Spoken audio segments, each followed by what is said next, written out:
Hey fam, how you doing out there? Long time no talk, long time no hear, on your end at least, right? How y'all been doing out there? Looks like we made another episode. Hope you guys are going to enjoy this one. We made this episode well before New Mexico was on any COVID-19 lockdown at Satellite Coffee in Albuquerque. So you are going to hear a lot of noise in the background, and this is before there was any of the pandemic stuff. So I did make this a long time ago. I would say we probably cut this one in March, I think. It was really cool meeting Vicente. The man he goes deep on some stuff that I just didn't know about, stuff that I didn't realize was something that I should know as a New Mexican. And as a person, the guy's got a lot of life lessons and perspectives and views on things that I think we could all learn from. He's a complex dude. So just me saying he's a flamenco artist is hard for me to really sum up everything that is Vicente without being able to spend the next hour and I think 50 minutes that this podcast went getting to know him. So I learned more about New Mexico and its history than I could have ever thought I would from something like a podcast. I mean, the dude took me to school and I was eating it up. You guys can hear it. My white ass was trying to enunciate all those, Spanish words that he was saying, and I tried to keep up best I could. And I appreciate you, Vicente, for being patient with me, man. I hope most of you guys appreciate this big morsel of knowledge and culture that Vicente has dropped on us. This gift that he has bestowed upon us, has bestowed, as Vicente does. That's my best, Vicente, bestowed. Flamenco is more than a style of music. It's a culture, it's a lifestyle, it's a people. And it's also a place, or even places, if you will. And you guys are going to know exactly what I'm talking about once you listen to this masterclass and becoming you and shrugging off the Impostor Syndrome. And that's really where the deep dive, where Vicente, I think his core is really still finding himself, even this far along in the game. And that's amazing for a person that truly is pursuing greatness and has also captured some of that greatness, I think. Such a humble guy. So let's give it up for him, Vicente Griego. I want you guys to check out his website, vicentegriego.com. And then his band is ReVoZo, ReVoZo. There's going to be links in the comments on this podcast. In the description, wherever you're listening, you should be able to find it. And of course, you can find it right now. I still have a perchofbirds.com rolling as my .com, even though People Pursuing Greatness is the name of the podcast. So I apologize, guys. Got lots of things going on in life, so I just hadn't gotten to it yet. But I finally got to a point where I can wrap up this episode and put it out, and then I have some more lined up. So hopefully I can start popping some stuff out. I'd like to hit it every 2 weeks. I know I said that literally 6 months ago. But of course, COVID happened, lots of family stuff. My wife is now a registered nurse. All right. We put a cap on a 4-year effort. So yeah, congratulations to my babe. And of course, now I have a little bit more free time. So I hope to be able to put out some more content for you guys. I hope you guys enjoy it. Soon it will be peoplepursuinggreatness.com or possibly ppgpodcast.com. So I will let you guys know where that's at on social media. I took down my Patreon. Just not a big fan of Patreon anymore, so I'm just not going to use that platform. I'm probably going to make a couple of shirts and hoodies. They're going to be real basic, but if you guys want to support the podcast, that's probably the best way, beyond subscribing and sharing and, of course, giving me some reviews on iTunes. So either way, I hope you guys enjoy the episode, and you guys keep pursuing that greatness out there. Cheers.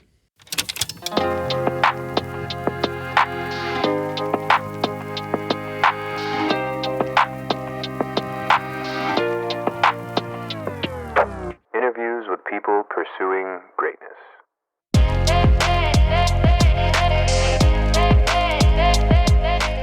Bye. We'll see you.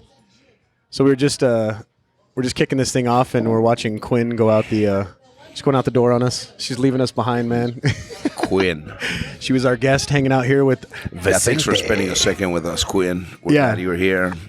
You're a huge inspiration for podcasting, talking lots of smack. Lying a little bit, but now I'm ready to get to the truth. So what's the haps, Mr. Vicente Griego? Thank you for coming on, brother. Oh, thank you for having me. It's good to meet you, primo. Yeah, same here, man. So we're over here at Satellite Coffee Shop. We're this is my second episode of People Pursuing Greatness. So I switched away from A Perch of Birds, and I greatly appreciate you coming on. Well, good. I'm glad you got the first one over with. Yeah, man. dude. First one was a big learning experience. So good to go. So your claim to fame your greatness that you pursue is since what, 1992, and I'm guessing since before that you have been a flamenco vocalist. Well, I've been pursuing mediocrity when it comes to flamenco. To be honest, I consider myself a huge aficionado. I honestly am getting closer to mediocrity than I've ever been. I think that's a good way to get a little bit closer to greatness. I think we become greater every day, but you know, I don't know if I have any goal in mind about getting to that greatness. I just want to live another day in the life, and learn another lesson, and well, in the same breath, could we agree that maybe greatness could be that you're becoming comfortable with what it is that you're good at? You know, that greatness, I have thought about. I mean, because you know, it's in this art form, to me anyway. Just sucking a little bit less every day makes me feel really great. That's awesome. And not to mention that the greatness is actually the art form itself. Right. And so people that have laid the bricks before you. Oh, absolutely. For the past. We stand on their shoulders, and we stand on the shoulders of people who have survived and thrived and resisted in history. And to me, greatness is to be able to survive and speak your language and know your people and know other people and just keep being blessed, because I don't think that we're really solely responsible for good things happening. Right. No, like you said, we kind of built off the shoulders of other people that have done it before us. I mean, this podcast, like, I wouldn't know how to fucking put this into a box or form it or present it without having seen other people do it beforehand. I don't think. Maybe I would have figured it out. And I'm kind of jumping ahead of my questions when I say this. I appreciate that, because it takes a lot of pressure off knowing that it's already been done. Yeah, everything has already been done another way, maybe. Yeah. But somebody's done something like it, and we can embrace that and accept a gift from somebody else. You know, I know people have original ideas, but I think it's ridiculous to fight about original ideas, because like, I really believe that I invented Bermuda shorts in the 70s. And then everybody else started all of a sudden copying me, all around the world, though. Like, y'all owe me something. I was like 7 years old, and I was sure that I had that first idea, man. And then now that I'm my age, I see that, you know, that was from the 40s. Yeah. Maybe the Greeks and the Visigoths did it too. So they might have had color. Yeah. They're always like shown wearing like the white, but they might have had color. No, they might have been Bermuda shorts. Whether they had color or not, they had Bermuda shorts. And they were a little bit longer, cut it above the knee. Yeah. Well, what you know? So when you become so great in something like Bermuda shorts, would you say that that's one of your first things that got you kind of motivated to do something different than everybody else? When you were like, damn, I got to get that new pattern out. You know, it wasn't about the pattern. It was about the fact that all these dudes that I really respected were wearing really tight, short shorts. Okay. And I was a kid thinking, man, I want to have kind of longer shorts. You know what I mean? Let things breathe. Yeah. Well, let them breathe and be able to walk a little bit differently. You know, we don't need to all look like we're trying to emulate Richard Simmons. Right. That was the thing, that too, wasn't man. and there was. You're going against the grain. Even really cool vatos that I knew were wearing short shorts all the time. And all the movies and shit. Yeah. And so, you know, I thought I didn't ever make a decision. I think I just put on my sister's shorts, and they were bigger than me because she was older than I was, and that's where the style got kicked off. The color started, though. Yeah. It all started right there, man. Well, I think nowadays, man, it's like that's like normal, right? Yeah. Like, that's kind of come back around. Yeah, hand-me-downs are back in, man. Yeah, the shorter they are, the more colorful they shorter. are. I was thinking longer, really. There can be, right? Yeah. It just kind of depends. If you get into those cats that are the what do they call them when they like the old school clothing? Like the vintage or there you go. We're hovering around the word. Retros. It's not hippie, but it's like they call them something. See, and then I'm gonna. It's not a vagabond. See, I'm thinking. Or of they wear shit. thermals under their shorts. Yeah, they wear weird shit. Or they'll go to they'll find things that are literally as old as possible, and they're like, "Look at this jacket." I'm like, "Nah." yeah. You know, I like it to be a little bit rebellious, but at least be like modern-ish. You know. Yeah, no, for sure, man, and not too short. So enough on the shorts. Okay, enough on style. But you were groundbreaking in shorts. But then you also got into flamenco, right? Yeah. Well, that's the thing is I always loved the voice, and I always, you know, I can't say I always loved the culture or cultural arts or cultural this and that. I never had. When you participate in something and you've never lived without it, you just know it. Yeah. And when I thought of the world or my life without it, when I left that beautiful little nest in Dixon, New Mexico, up north. Okay. I started thinking, man, there's something really beautiful here. They speak a language that, they speak a dialect of Spanish that only hear up here, and it sounds nice. It sounds like home when I hear it. Yeah. And, I before I was touring or before anything, I was always kind of a drifter. And I'd find myself in other places, and I realized it's kind of cool that Oklahoma has their own English way of talking. Right. I like the fact that different nations of native people have their own dialect that's thousands of years old. Sure. And what we have is not as old, but it's cool that it's our own. Yeah. And so just talking about language, and then you talk about culture and traditions and how those things meld together. How you can be in silence with somebody who knows all those things, and you know what they're thinking based on how you grew up and the values you were taught. It's just something about being part of something a lot older. Yeah. That makes you want to do at first. I like how you put that. Yeah. Something newer. Yeah. A modern version of that, because that's what we always do, right? Kind of like we were talking about before we turned on the podcast, kind of something old and then find a way to fit it into modern at the time. Right. I mean, right now you hear a lot of people in New Mexico, the old schoolers, speaking English, Spanish. They speak English, but they speak Spanish in English. Okay. Right? It's like Spanglish. Like some people, a lot of Spanglish, but also the tenses and the way people say things is really the way it's said in Spanish, but told in English. Because these are guys who maybe don't speak Spanish anymore. Right. But they're still speaking Spanish, because when they're saying something like, get down from the car. Yeah. Okay. Right? That's not a mistake. They're speaking Spanish. That's very because Burke. In Spanish, you'll say, bájate del carro. Okay. And by the way, bájate del carro means get off the horse-drawn wagon. Huh. Because the modern word for car in Spanish is coche. Coche. Okay. But we speak old school. So it's not carro. I always said it wrong when I said carro is a horse-drawn wagon. Okay. So see, it's always going back to a reference of the old school. There's like an echo that follows us around. And I respect people that speak that way, because whether they know it or not, and it doesn't matter whether they know it, it's an act of resistance. I like I was in Birmingham, Alabama, and after a show, this lady came up to talk to me. And, the South, I always learn a lot of lessons all over the country, but the South seems to be full of them. Okay. So I'm in Birmingham. He says with a smile. Oh, yeah, no, for sure, man. And a lady came up after the show and said, well, that was a wonderful show. And, wherever you're from, is that the way they sing? That's so beautiful. And I talked to her for a while, and she said, so where are you from? I said, I'm from here. I'm from New Mexico, but, New Mexico is in the United States. And she knew that. Yeah. And she said, well, yeah, but you weren't born in the United States because you have an accent. Really? As she says in her accent. Yeah. And I looked at her and I said, the reason that I speak with an accent, like everybody else that I grew up with, is that to us we don't have an accent. This is the way we talk where I'm from. You have an accent, lady.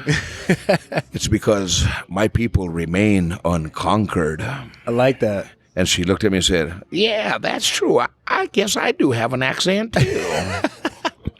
So I guess if we can accept each other for being different, I think we have a better chance of surviving in this experience. That's interesting. I really, really don't think that the old model of homogenizing everything and becoming zero-centric and just everybody falling in line with one globalization, all of that. idea. I'm not down with that, man. Yeah. I really want people to be who they're from. Yeah.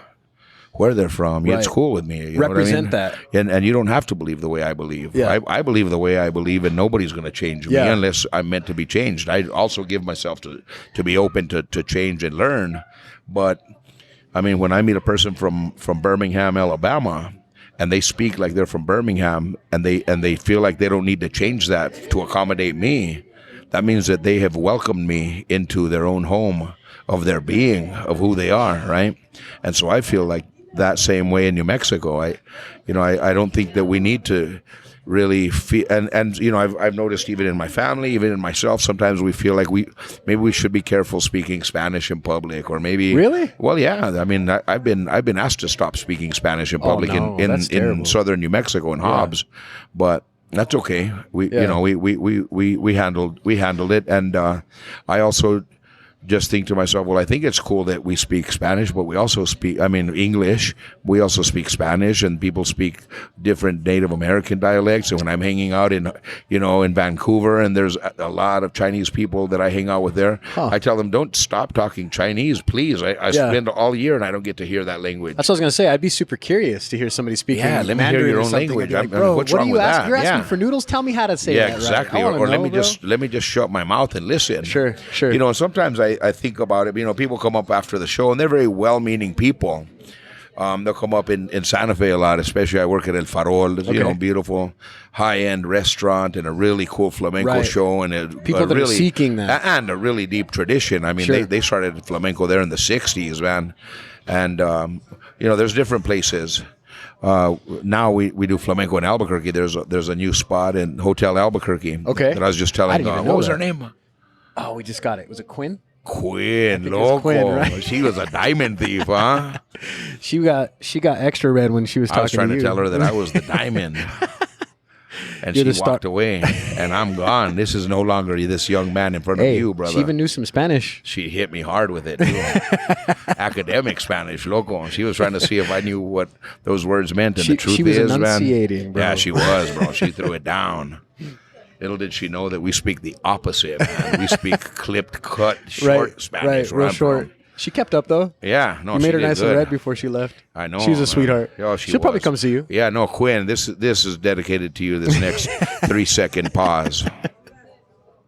Thank you. And there it is. A moment of silence for a diamond thief. So you went through the South, and you learned some lessons there. And well, everywhere I've been, you learn cultural lessons everywhere. How different people are. It's not only a language; it's like an entire way of being. Yeah. Some cultures it's impolite to look when you shake somebody's hand and look them in the eye. It's rude. Other cultures, if you look somebody in the eye, you're totally offending them. You know, and some people that's an act of war. Or like witchcraft or something. You know what I mean? Some people you're not supposed to show. Asian people don't like you to touch their hands, right? Because I think it's because people were so there. I don't know. I always think it comes back to the samurais, man. People were so well trained in martial arts. You could touch somebody's hand and shut down their liver, right? Right. So a nice polite bow is cool. That's some heavy shit. That's come back with an acupuncture needle when you go to shake a hand. Yeah, and you just turn off. Hit the bladder spot and make them piss their pants or something like that. But anyway, it's a matter of respect. You know what I mean? Have you found a place that stood out to you? Yeah. Oh man. A lot of places stood out to me, but as far as opposite land that I live in, I like going to places where there's, because if I want what I'm about, I'll go home. Yeah.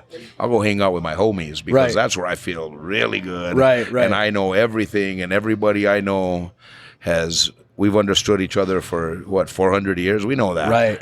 I feel good going. That's the place I like to go.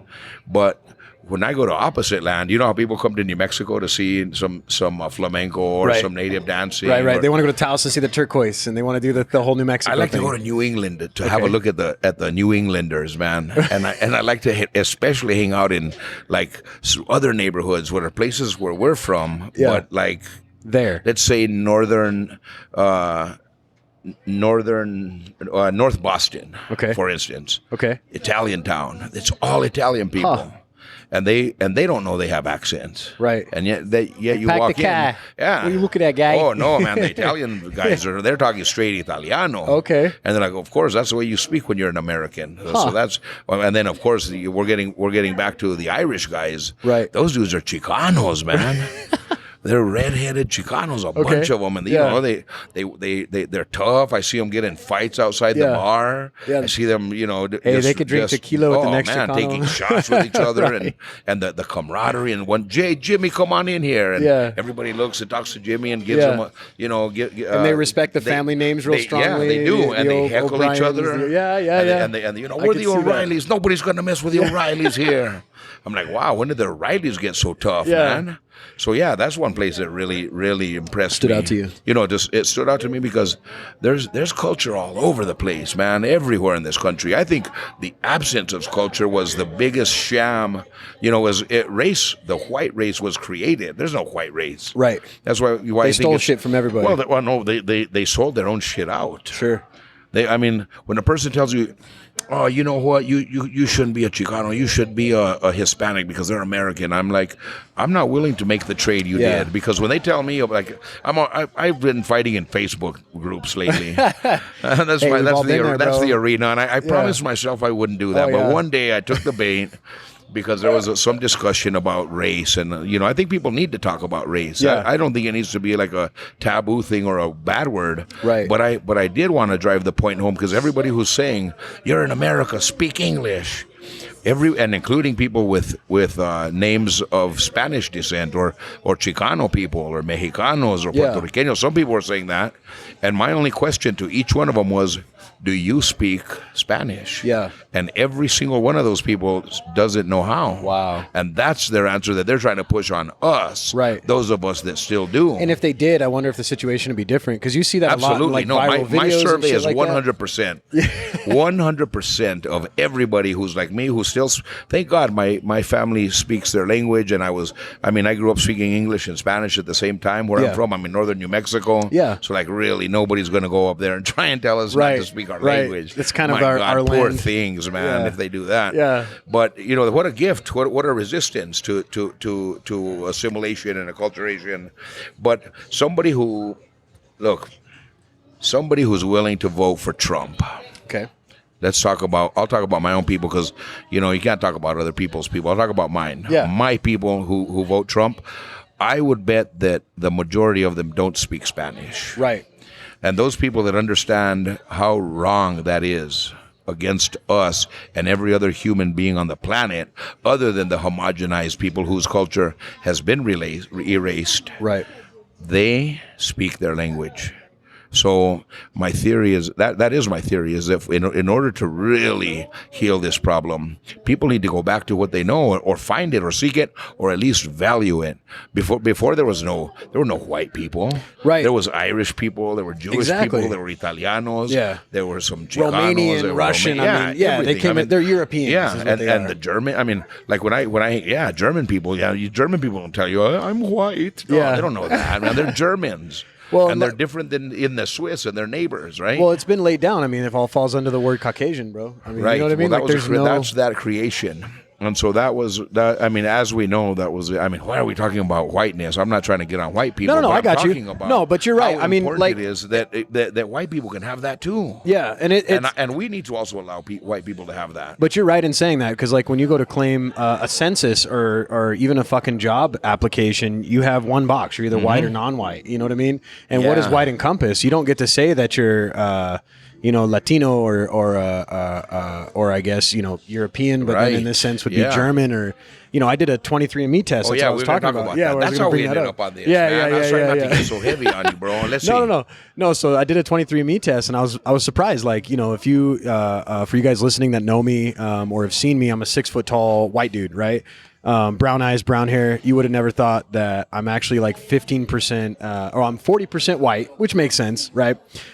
Which was European. So I say white, but I mean, it was a mixture of England and literally like Manchester and London. That's where the majority of my DNA came from. So I'm going to say white, sure, but it's English, right? Yeah. We're going to try to get down to it. And then additionally, 15% European, they said, which I guess kind of superseded being English. So to me, the way that it broke out was, it said it was like Switzerland, Norway. It was talking about France. It was talking about those places, and then 15% Spain and Portuguese. So I was curious about that, because I wouldn't have never thought that I was Spanish. Well, let's fast forward like 1,000 little clicks that I did once I figured out this 23andMe thing. I've never met my dad in my life, right? And this is something that I'm announcing to all you guys as well that are listening. But so I go to meet my dad. Come to find out, I'm a Rodriguez. That was my surname on my dad's side. So I'm Morgan Christian. Hello. That's what I've been named for 32 years. Wow. But I find my dad, and he's a Rodriguez. Yeah. Come to find out, he's a Rodriguez that's been in Santa Fe for over 600 years, 400 years, something like that. I think you're probably my cousin, man. So I thought it was hilarious, because at the end of the day, I go to meet my family. We're all hanging out at Tomasita's in Santa Fe, and we're there, and the mariachis come out. And while the mariachis come out, my grandfather, who I'd never met, is sitting there, and my whole family's talking to me, and they say, well, little did you know, your whole family is a long line of mariachis. Wow. I said, what? I said, my white ass has got some mariachi in there, you know? Cool, apparently my grandfather hung out or had played music with a couple of the OGs that were actually there playing a live show, doing actual, playing, mariachi music, like live. And my whole family starts busting out singing, and I just thought it was the most insane thing because I would have never thought in a million years that I had that little, So just like you said, I always threw myself into that box of like kind of just being white. A gift, man. Yeah, and like 60 some odd plus family members that are now in my life, including my dad and my 4 siblings. Yeah. Shout out to all you guys. I know you guys are listening. What's up?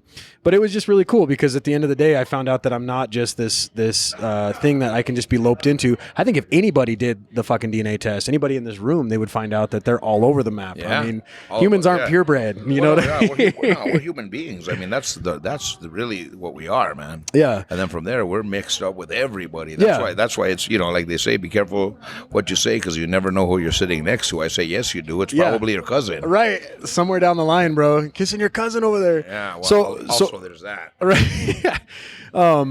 So with all this stuff that you feel passionate about, which I didn't even know that, and that's awesome that you brought that up because I feel like that's an awesome segue into it. Yeah. You have this insane passion in your voice, which I think that if you're going to correctly represent flamenco, I don't think that you could do it without that kind of passion. Do you feel like, just specifically from what you're saying, that you're trying to represent your heritage as well as flamenco as a whole, like through your voice? Because I mean, I could tell that you mean every bit of that shit. You're not doing none of it none of it is done half-heartedly or like you're just hitting a hook or a bridge in a song, every bit of that. There's none of that. I can no feel need it. For that. Yeah. It's like playing the trumpet, man. You can't hide. Yeah. There's no place to hide. You got to be on it. Singing. The whole thing. Yeah, if you are or you're not. Yeah. And it doesn't mean like there's like some standard to be measured with a gadget or a device. But, if you give a kid a lollipop and that lollipop is bitter, they don't need to know the equation of science that tells you how much sugar and how much poison is in it. To make it bitter. They can just taste it to say, this candy is good. And it tastes right, or this candy is bitter, and I'm not taking it. So you don't want people to be able to call bullshit on something. Yeah, exactly. That's it. That's what we're afraid of. That. Yeah, is looking like a fake or a poser, man. That to me is one of. I mean, so it's some of it is what we're trying to achieve, but most of it is what we're hiding. Sure. Right. I mean, to me, that's what art is. It's the removal of substance. The removal of ego. I feel like I'm not building like I don't feel like a potter when I'm singing. I don't feel like I'm taking material and making something out of nothing. I feel like everything's already there and I'm tapping into it and taking away things that don't belong there. That's legit. And so that's the way I believe you can stay true. And some of those things that you got to remove, like you say, are ego. Yeah. Some of those things are shame. Some of those things are insecurity. Like do you all feel like of all the parasites and pesticides. Like that imposter syndrome, where you feel like you say, I'm doing air quotes for you guys that can't see me, but like you say flamenco singer, but then you when you go on the mic, you don't want to be seen as an imposter. So I know that. So would you say that you got some imposter syndrome? Like sometimes you feel like, maybe I'm just saying that, but I need to represent that, right? I mean, well, no, I mean, I think that's something that you got to consider every minute. I think when you wake up in the morning, it's not something you consciously think of, but it's something that you should be very aware of. Sure. Because somebody who doesn't think about that stuff, they get overtaken by all the things that don't belong there. Sure, like envy, ego and shit like jealousy, that. Sure. Hatred, competition. Sure. Some people are singing, trying to be better than somebody else and trying to climb. And I mean, we should have competition, but you shouldn't be worried about that. You should be worried about turning inward, right? Right. Like to me, the whole thing is about opening and flowing. It's open and flow every day. And letting all of these things, like I don't want this to me the biggest thing is doubt. Duda. If you have doubt in your art, you're gonna have chinks in your armor. And they're gonna get you. I like how you put that shit. So you know what? I don't have any doubt when it's time to throw down. Yeah. But I have doubt all day long before I sit at the mic.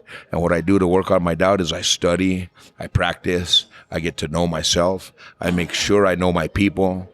I make sure that I'm treating people respectfully and with love. I make sure I keep my ego in check and I don't ever covet what somebody else has. That's how I practice getting the chinks out of my armor. That's huge. Because there's nothing wrong with knowing that that's there. Yeah. What you got to do is deal with it and not manifest that. Fuck, I want you guys all to rewind that shit and play it like 3 times, please. Because that was perfect, bro. That was perfect. How do you, I mean, when you go up there, do you feel like you're representing the people that came before you? Because I saw that you trained under some folks. I didn't get their names written down, but I know that you trained with some folks, right? Yeah, like that's the interesting thing is you have to be... I believe as an artist, you have to be completely yourself. But like we were talking before we started recording, nobody really is only themselves. You stand on the shoulders of these people who were ahead of you. Yeah. I have my teachers ahead of me. I have my own people that I grew up with. You know, on my mom's side, my grandfather was a great singer of the Comanche tradition of the Genízaro people of New Mexico. Huh. And I remember because the natural progression was to become a dancer, so they would have the native dancing, and on Dia de los Manueles was the main day. It's always been done, you know, the past 400 years. These were captive people who were traded for Spanish pots and pans, and they got a land grant on the south of Taos, what's now called Ranchos and Talpa. And Arroyo Hondo is part of that La Serna land grant. So that was served as a buffer that was given by the King of Spain to these Genízaro families, people who were given to other families who were, you know, Spanish or Hispanic families in the middle, Mexicano families. They were traded and sold into these families. Wow. And they were brought up as family members, really. But they were kind of also like servants in a way. They're like slaves, essentially. And so they married each other. And they got this. They would receive a piece of land. That's where all my family lives on my mom's side. Wow. They're called Genízaro people in the south. They're all over New Mexico. There's a history of. I was always reading it as Genizaro. I'm saying it wrong. Well, Genízaro, yeah. Genízaro. Yeah, okay, I'm supposed to have Moises Gonzalez on here. I'm supposed to have him on here soon. Yeah, Moises okay. Gonzalez, So who is he he's my boy right there. Okay. Yeah, for sure. And my family, who's Genízaros from Taos, are Gonzalez with an S. Genízaro. Am I saying that? Genízaro. But you're saying it right because in English it's Janissary. Janissary. Okay. Right? Yeah. Okay. But I felt way off. I was like, but yours sounds French. Janissaro, monsieur. But yeah, no. So anyway, that tradition was that song. Was an act of resistance, assimilation into becoming totally Spaniard. Right. And so funny how I'm taking it back the other way and becoming a flamenco singer, but it's because which is they're essentially related. Spanish in origin. Well, gypsy. Gypsy. Okay. Yeah. So you know. So they were the outsiders to the Spaniards. That was also their resistance. Wow. Yeah. Okay. So I remember, you know, you would have to dance for most of your life and get in shape and learn the dances and the songs and the places where the drum cuts, and they're so deep. And flamenco is what you're saying. For flamenco. Okay. And for Indian dancing. Okay. For the Comanche dance. And my grandfather, Nelson Gonzalez, and the whole Gonzalez clan, they were the I know for sure they were the best singers around. Wow. And I gravitated to the singers. You weren't supposed to just go and hang out with the singers. You had to go put in your time dancing, or stand out with the public and the rest of it. Right. I mean, we were all part of that ceremony that happened. Right. Right. You're supposed to be old hat on dancing and shit before you graduate. Yeah. Okay. I graduated as soon as I was old enough to stick my fingers in his bootstraps, and he would he would tap the rhythm with his legs, and I thought it was hilarious because I could ride that rhythm all day long. Yeah. And the way they would sing, man, when I heard flamenco, it had so much to do with the way the voice moves the dance. Right. So I think that was something that was a gift to me. A lot just of by living it and by seeing it and hearing it.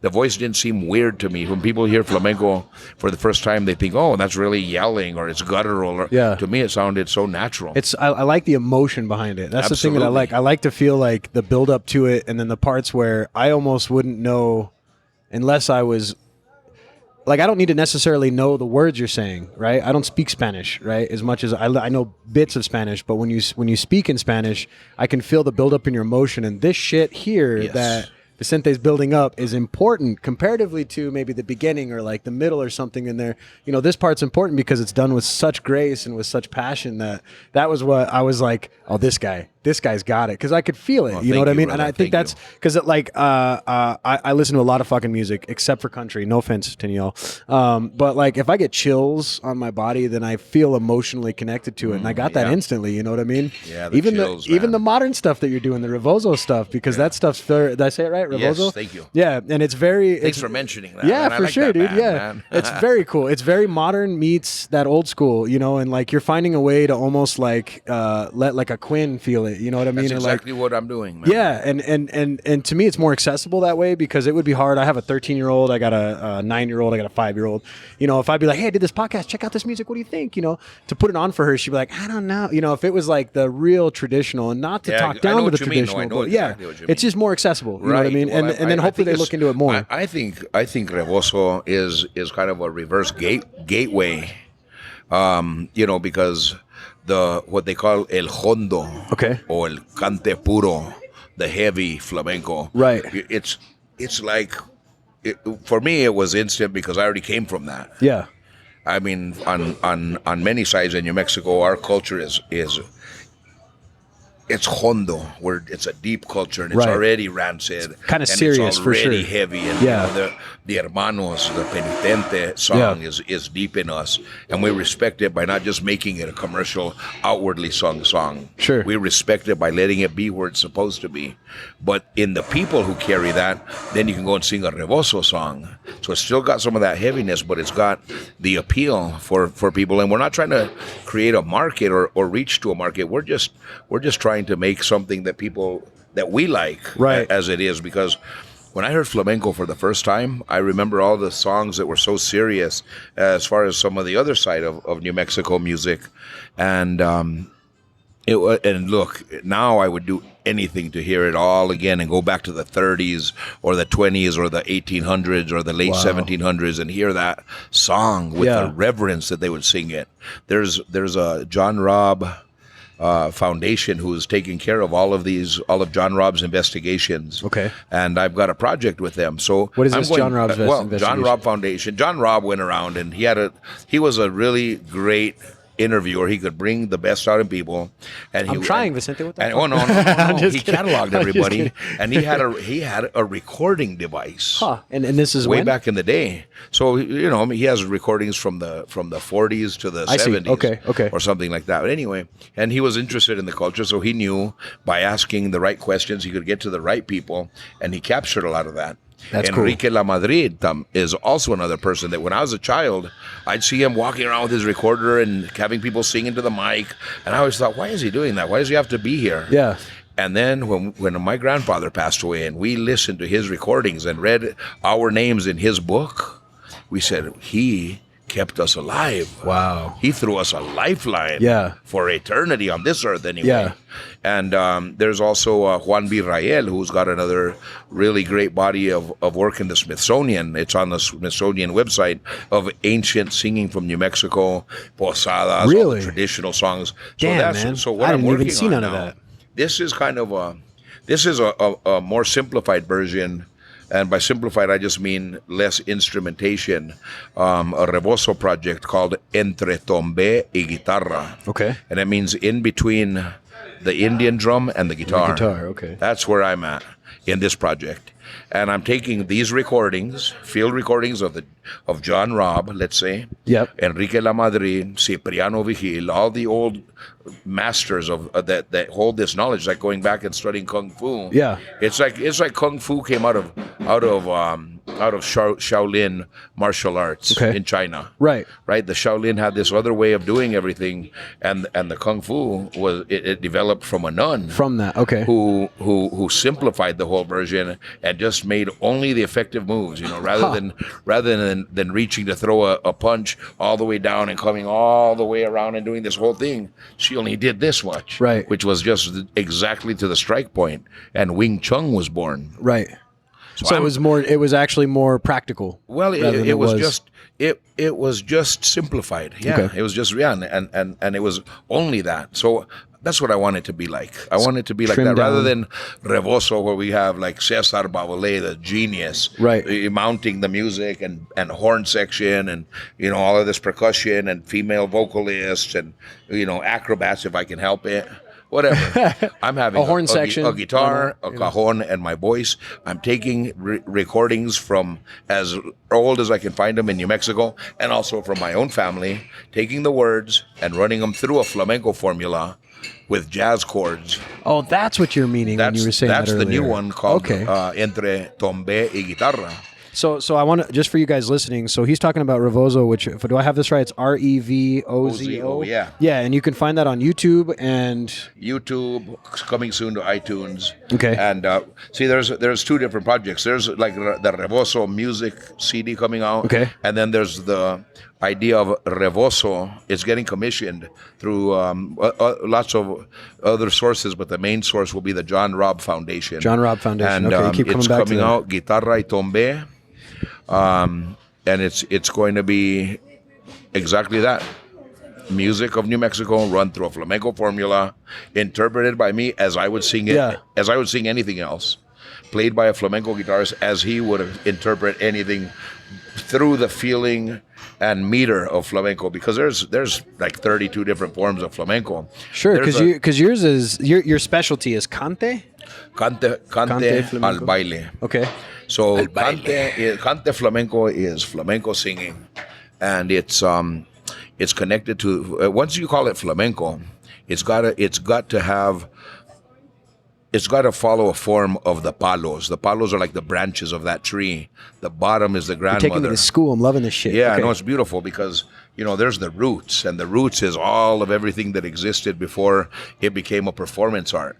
Okay. Flamenco is beautiful because it was never intended to entertain kings and queens or anybody. It was made for the people to maintain their own people. So it was culture. Almost. Would you say it's kind of like the Greeks and you had like the Homer types that would tell the story continuing? Yeah, that's what it was. Interesting. Okay. Yeah, and so that and also Roma people have carried that tone and that root with them because that's all you can carry. You can't carry a stand-up bass or a piano. Right. Well, and back in the day, you couldn't record fucking anything. And you couldn't record anything. It was all about each on. person passing it on and telling that vocal story. So the Roma people go throughout the world and they take influence from the north of India where they began to wander and go up through Africa. Go up through Morocco, cross the Strait of Gibraltar into the south of Spain.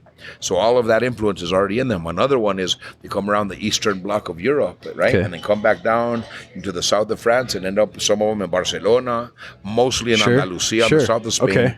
And so you have Polish and Hungarian and Romanian and Basque and Balkan, and you have all these roots already in that tone. And that's why you can hear something like, just one tone like that tells you an entire ancient story. Sure. Make a reference, everybody who's listening out there. Make sure you have a look at the Lachodrome movie by Tony Gatliff. Say it again. Lachodrome. Lachodrome. And the filmmaker is Tony Gatliff. Okay. And he's a Roma filmmaker who made a beautiful story of the Gypsy Trail. Okay. And I believe that story ends in Chimayo. Wow. With that video that I sent you. Yeah. With the lowrider video and the Chicanos dancing rumba in front of the Santuario. And the girl right in front of the archway. That feels to me like we're picking that up, and now that flame is burning in New Mexico because it is. Flamenco's burning hot here now. And we have a viable art that can stand up anywhere in the world with integrity. And the time that it is now is the time when you can almost access it from anywhere in the world for real. It's not something you say. It's like for real. I mean, the moment we hit publish here, this is going to be worldwide. Yeah, it's a beautiful thing, and that's another thing I've got to talk about as far as flamenco goes.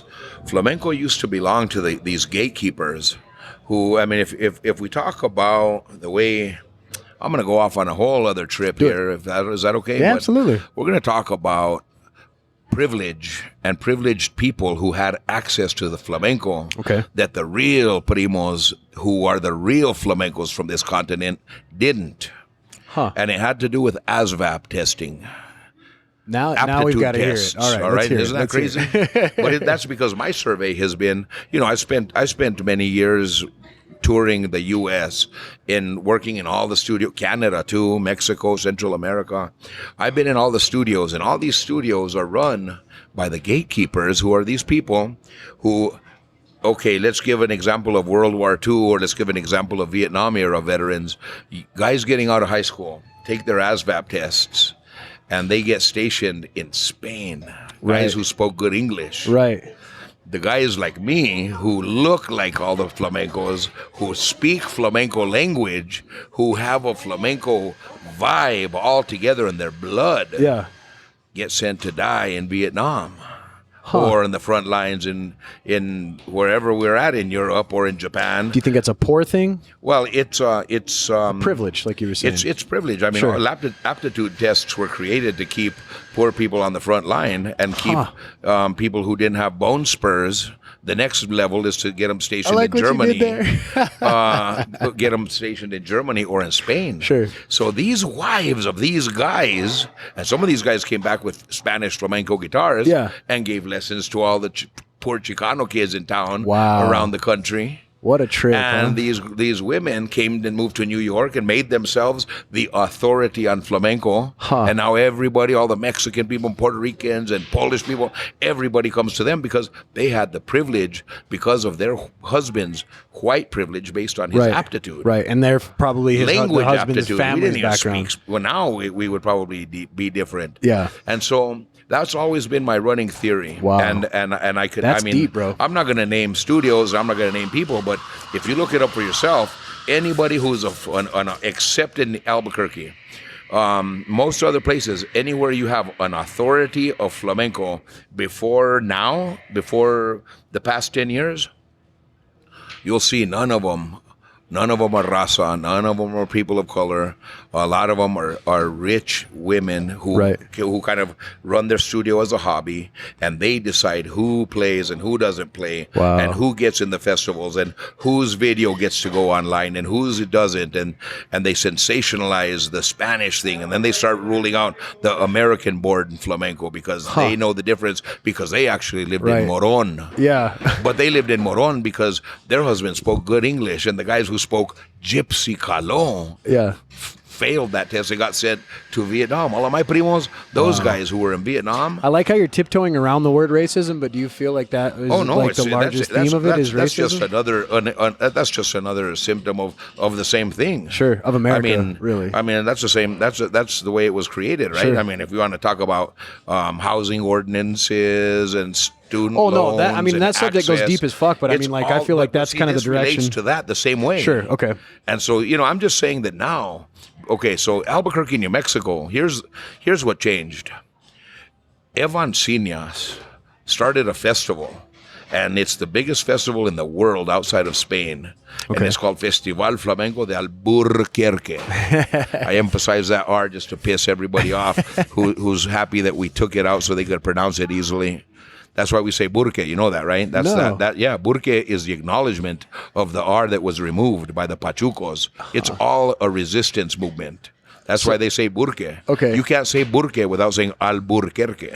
Right. Because Burque. That R is the secret resistance. My suegro used to say Moriarty instead of Moriarty. Bingo. Yeah, and he would constantly tell me that because I'd say, hey, we're going to Moriarty. He'd be like, don't wipe that shit up. Yeah. Say it. Moriarty. Moriarty. Yeah. Okay. So this is making sense now. I mean, like I'm from Dixon, right? But we call it El Dique. El Dique. And that's just our way of also making it our own, because that's how we are. But actually, we still remember it used to be called San Antonio del Embudo. And then some guy that we never even met, didn't even leave us a grandkid to love, said, this township, filled out the paperwork for the post office and put his own name on it and drove out of town. Called it Dixon and left his name like a praying prayer. So anyway, how do you say it again? It's not Dixon, it's what? A dique. A dique. San Antonio del Embudo. El Embudo. Have a nice evening. Y'all take it easy, guys. So anyway, man, I'm talking about that because I'm getting to where flamenco, why it's important in Albuquerque. Okay. Because now there's dudes who drive their lowrider to flamenco rehearsal. Okay. Whereas before we had a bunch of guys who, so I mean, look, I'm grateful for anybody who went to Spain and bought a flamenco guitar and hung out with the guys in Moron and the guess what? Put in all that effort. Hey, effort and love, and they learned the culture and they learned the language. They came back here trying to tell us what the language was. You know what? The language we speak in northern New Mexico is the language you have to speak in flamenco. Just like if you were a blues player and you wanted to speak English like somebody from the South in Mississippi or in the Delta or Chicago blues guys, guess what? That's the dialect we speak here already. Right. So you have to unlearn your academic Spanish if you wanna be a flamenco. That's interesting. Well, guess what? All of us already speak that. So this goes beyond when a teacher, like a Spanish teacher, would say, "You need to speak this correct Spanish." This would be the Spanish that's really culturally the Spanish that I got in trouble for speaking, that got me an A in understanding, an A in comprehension, but a D in application, right? Conversational Spanish. All the dudes from the north, they would tell us, you need to really quit talking that way because you guys are, you're speaking the wrong kind of Spanish. It's really pedestrian, they might say.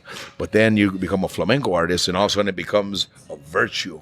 Sure. And I'm like, oh, thank you, ancestors. Because the enunciation, right, is really key. Like if you would say, "Tu querer me ha dado," okay. and in where I'm from, we say, and where you're from, in Santa, they say, "Tu querer me ha dado." We cut it short, "dado."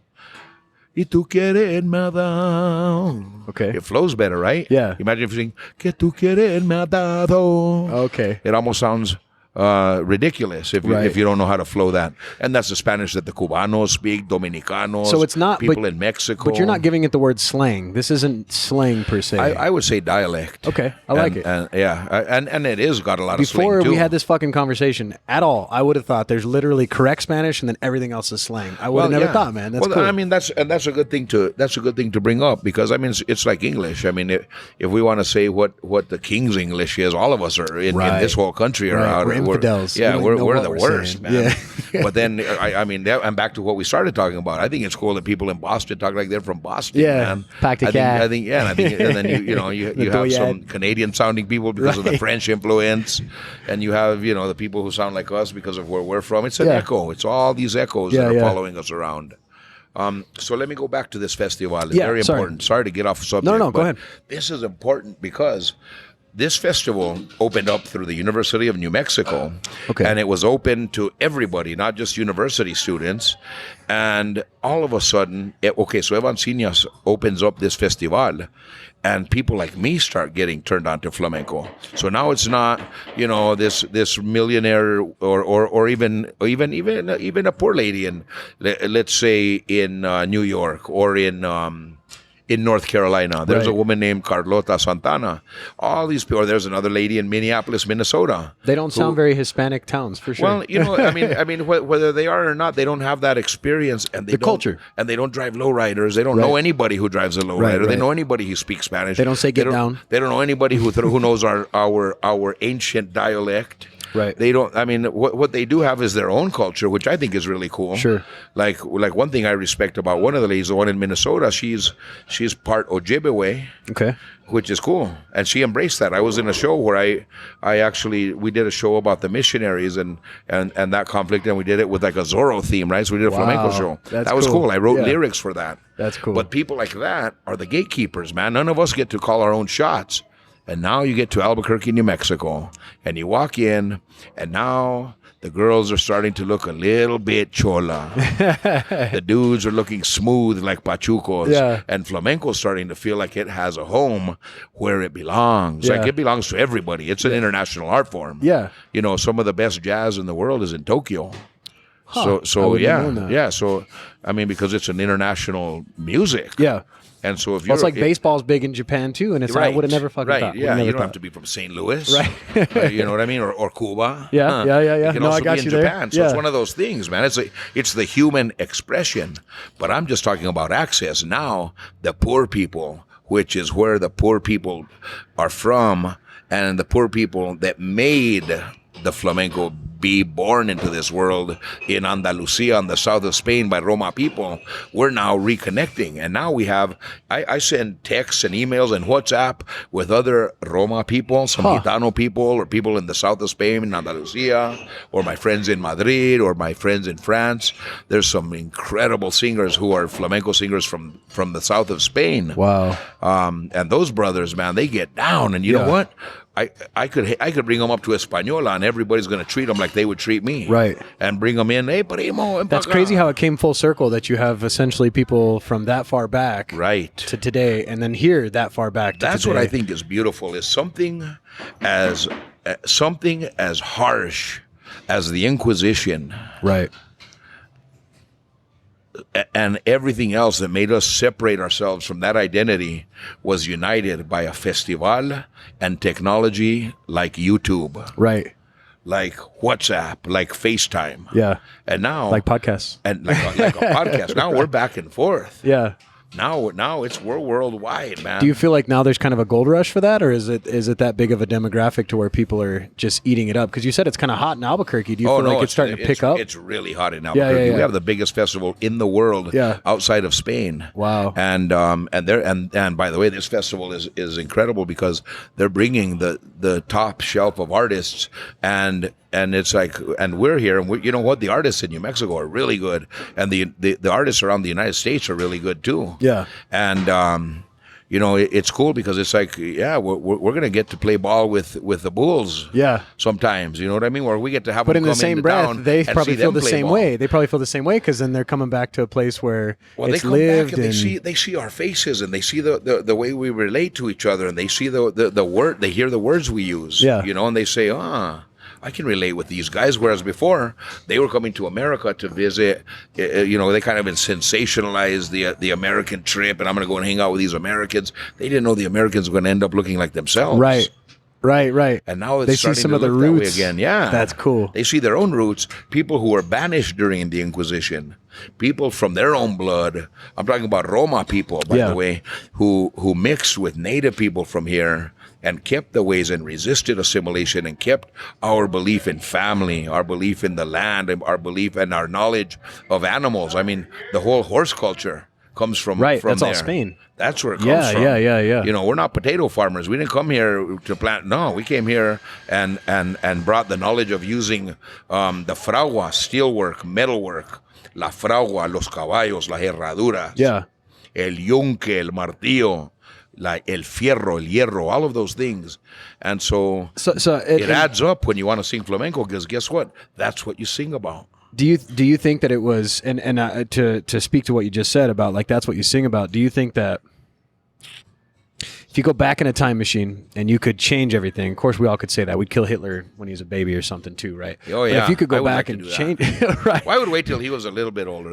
Maybe you could try to talk to him if he's still a fucker. Kid, yeah, man. you know, you gotta be like, I'd are you wait sure? I'd wait till he deserved and said what he needed to say to be convicted, man. I wouldn't kill Hitler when he was a baby, man. But do you think that somehow he became an asshole? No, he absolutely did. Yeah, you know what I mean. And but there was a day when he just ran with with it when he was a kid. I would wait till he started with his little thinking, and I would have befriended him just to make sure that it was the right time. Like, are you 100% sure? Like, just say it one more time. No, before I would have been like, belt up. Yeah, like, I'm gonna like. So you know why I'm about to give you this treatment here, right? Like, you know why, right? Like, I'm not a killer, right? You are. You know what I mean? Like, how do you kill a killer? That's scary, man. But in the same breath, do you feel like? Do you think that what's happening, including flamenco being kind of having its second coming, do you think that would have been as meaningful if it wasn't for the Inquisition? If it wasn't for what? The Inquisition. Well, I really think that however it was written was meant to be. I believe in that because, I mean, not that everyone's just meant to suffer or people are supposed to be banished, but we can't change that. Yeah. Now, if I could change that, even at the expense of flamenco not having such a rebellious vibe or having to survive among so much pressure and resistance, I would remove the pain from everybody's experience. If I could, we would just be we would be floating beings and live in peace and harmony, man. But the human do you think that would reduce? Do you think that would reduce it though? Like, would that reduce the passion? No, like not at all. Not at all. Because, when I sing best is when I'm not stressed out. When I sing the most passionate and it cuts the deepest is when I'm not weeping. When you have control of your emotions. Where you're okay. Okay. People say, oh, no, it's good when you're hurting. You know what? When I'm brokenhearted and the night that I'm hurting and I have to sing, I've got to cut through that to be able to be myself to sing. Yeah. And so I think that in spite of all of that, people have the human experience, the human being has given the flamenco song, has given the blues, but it wasn't necessary because I won't give any credit to anybody who ever made anyone suffer. The human being is beautiful, and all of these beautiful people, in spite of being terrorized, in spite of being oppressed, have given a beautiful song to this earth. Oh, it was fucking heavy, man. That was perfect. Yeah, no, I believe that, man. Well, I really can see that in when I listen to your music, because I don't know. I'm literally translating as we go. Gotta remember that I don't speak Spanish, but I feel very strongly like you're selecting lyrics because you write all your stuff, right? I write a lot of my stuff, and as far as flamenco goes, you've got to take, it's like jazz. You got to take songs from the big book, right, and extrapolate and make them your own. Yeah, right. And so you got to get through those before you start. Now I'm ready to present what even in Spain, anybody who wanted to be a soloist had to do their school of beating behind the horses. Well, it kind of makes sense. Like if I'm an innkeeper, right, and I want to like bring on some entertainment for the night, I want to know you can do the standards, right? Before I hear your handwritten shit, bingo. Like, what do you got? You think you're good? Nah, let me just hear these 10 good songs. Do you still get that now? Right. Do you get that kind of shit now? Well, you know what? If I don't have that, that's very obvious right away, man. Yeah. Because the forms are shaped a certain way. When they don't fit the form, they don't plug into the dance. Okay. And so the dancer's dancing and the singer's singing in the wrong place. Yeah. So you got to know them. And there's a lot of them, man. Yeah, yeah. And so you're talking like differences in timing and speed and shit like that. Difference in time signature, different melodic structure, different intonation, an entire different intention, because one will have the intention because its history is it's a baptism song. So those songs are celebratory. This one is from a burial song, and it's a sigueria. And that song is when somebody is being buried, and it's got a reverence. And so you have somebody show up who learned the song, and they sing those lyrics, but they forgot that it's a burial song. And everybody looks at them like, why are you doing? Yeah, why are you so energetic, bro? Well, yeah, like, this get is into not it. the vibe of this song. Huh. This is a sacred song. Yeah. And then there's party songs, and people are trying to put a heavy spin on the party song. And so, like they say, I heard one dude say, it just doesn't go over right. Yeah. Because the intent is everything. Right. And people can get that vibe. I mean, if you're really trying to have a good time and you're throwing a funeral vibe at me, I'd be like, bro, damn. Well, and that's why we don't really like to end our shows with that one. We like to end with a party vibe. Fuck, I'd hope so, yeah. Because, see, it's a ceremony, man. I don't think that we're entertainers. I mean, it's okay with me because I don't like to tell people how to think or what to say. But, when people say, oh, thank you, that was great entertainment. Yeah. I think that people like that didn't get the whole point. I'm like, wow, well, it should be an experience, kind of. Well, it should be. To me, it's a ceremony, man. To me, it's an entire ritual that gets you from the beginning to the end. Yeah. And people are with you when you do that. People are they're part of that. They suffer when I suffer. When I'm singing, everybody's suffering. And when I'm celebrating at the end, and it's a party because we made it to the end, everybody's blowing up. Guess what? Everybody's like, they want another drink. They want to kiss their lover. Right. They want to call their mom and tell them, I love you. And so I think it's more than entertainment. Yeah. I mean, entertainment, I don't even think puppeteering is entertainment. I think that's somebody putting their soul in a little mannequin and making life come alive. I think that I want to respect that art form. You know, I don't know, this thing between, entertainment, you know what I mean? Well, it's too cleaned up. It's too gentrified. Yes, it's superficial. That's why, like look at any entertainment thing. Like on TV, you have the Entertainment Tonight, right? Right. That's entertainment. Right. TV watching, that's entertainment if you watch that kind of stuff. But it's so sanitary comparatively to having the emotions and something kind of taboo. Exactly. Would you call a boxing match entertainment? I wouldn't. No. You're watching a fight, man. Right. That's not for a show. Yeah. Yes, it is a show. Yes, it's entertaining. Right. But there's more than that. Right. I would rather people call it amusement. I would rather say, man, I was amused by your show tonight. Than I like say when I they was call it a entertained. match, because I feel like you can really say that you're comparing two humans' abilities. I like the word match. Yeah. You know what I mean? Because it's not as entertaining when it's slanted so hard one direction compared to the other, because it's almost sad for the other guy, and people don't snap to that. They call it entertainment at the end to almost, I don't want to use the word, but like whitewash it, where it's more like, fuck, I knew he was going to lose. Yeah. And like I was just cringing the whole time, and then he ends up, maybe he's the underdog and he comes back and smashes the big guy. You know what I mean? Like Diego Sanchez this last weekend, you know, when he turned around. That was incredible, he ends up winning, right? But you like felt the pain that he had whenever he takes a knee to the face. Exactly. And he knew he had to throw in the towel. Exactly. You know what I mean? And when they started all in that swinging, emotion. it wasn't a show for them. Right. It was something way deeper than that. Yeah, because you make it too simple to say it's entertainment. Yeah, no, I feel that way. Yeah. I mean, even when like you were talking about the mariachis that came around your table. Yeah. They weren't entertaining you. They were like little dogs riding a bicycle. Right. You know what I mean? That's entertaining. For me, I would be entertained by watching a little dog, like a little funny, like a little weird dog ride a bike. Right. Or be able to ride in circles, like or a monkey wearing a hat. Right, I was going to say that or they do the instruments when they get monkeys doing that. For me, no. I mean, I'm just saying. I hope people start to understand that art is an act of survival. Yeah, it's resistance, man. We're standing on top of the town square, screaming, "You're alive! You're still here! Yeah, here we are. Keep moving! Yeah." You have another day tomorrow. Yeah, don't conform, goddamn. Yeah. Hold on tight, man. Pursue that greatness. Love somebody. So when you started when you started doing flamenco, you said that you had your mentors when you were real young, but who closed the gap for you? Who made you feel that, you know, where you lost that imposter syndrome? You're like, I can fucking do this, and I can be a representative for my history and for my. I mean, where was that point at? Wow, man, that point came when I decided to abandon the fact that I had the imposter syndrome. Okay. I really seriously had to face myself and say, you know what? I'm going to be me with all of my faults, with all of everything I don't know. What I know. Yeah. Because I lived it. Yeah. And when I started coming at it that way, it's also because I learned how to clap and sing at the same time. Okay. That caused me to have freedom. That was technique. Technique set me free. Like loosened you up? Huh? Like loosened you up, kind of? Well, it kept me, because really, to be honestly, and my own teacher, El Veneno. Okay.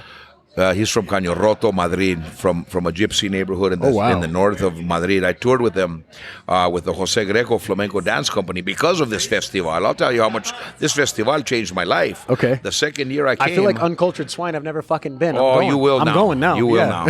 Well, you know what? I got taken on the road with Jose Griego as a road manager for 6 years. And the singer, El Veneno, Alfonso Gavarri, took me under his arm and started telling me about singing and about the rhythms. And he told me, he said, even it's funny you call it that, the imposter syndrome, but he said, you know what, I know one thing. When I sit down, I'm going to stay on time and in tune. A tiempo y a tono. Okay. And from there, you don't have to like me. That's like fucking life advice there. That is called being impeccable. Yeah.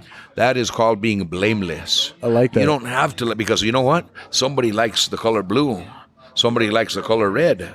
So what, does red need to tell the blue people you guys are liars? You're fake. Right. No, it's a matter of choice, because it's in time and it's in tune. And if those two things are square, that's a huge piece of integrity. So to me, remember I'm telling you about this armor that we have to put on. Yeah. If you don't have chinks in your armor, the biggest ones you can have are your tune, your pitch, and your tiempo, your timing. Which, if you're not paying attention to those things, then essentially your chink is your ego, because that's your ego. Right.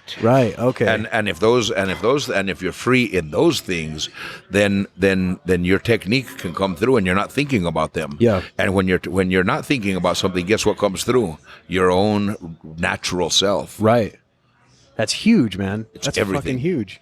It's everything. Again, man. that's another Everybody's piece I want you guys to rewind and Yeah. listen to again, because that was good, man. I also stopped trying to think that I should be something that I'm not, or couldn't be something that I can't. Yeah.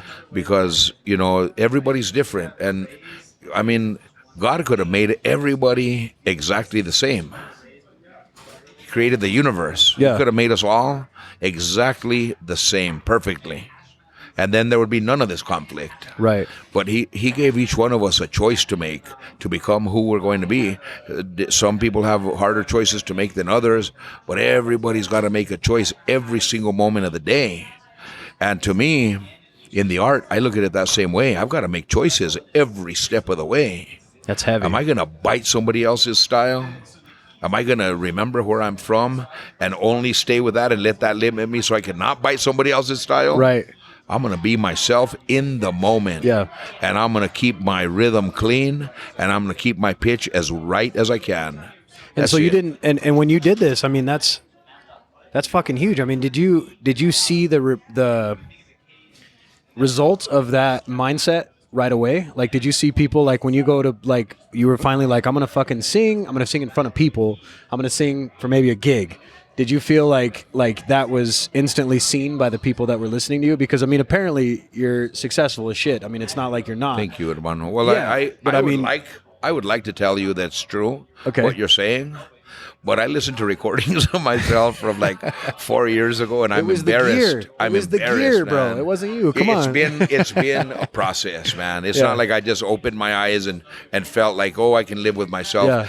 I mean, I'm serious about what I said. I try to just suck a little bit less every time. I like that. Because I do seriously listen to my recordings from even like a year ago, and it's so scary to me that I sang that badly. But that's as good as I could do then. Yeah.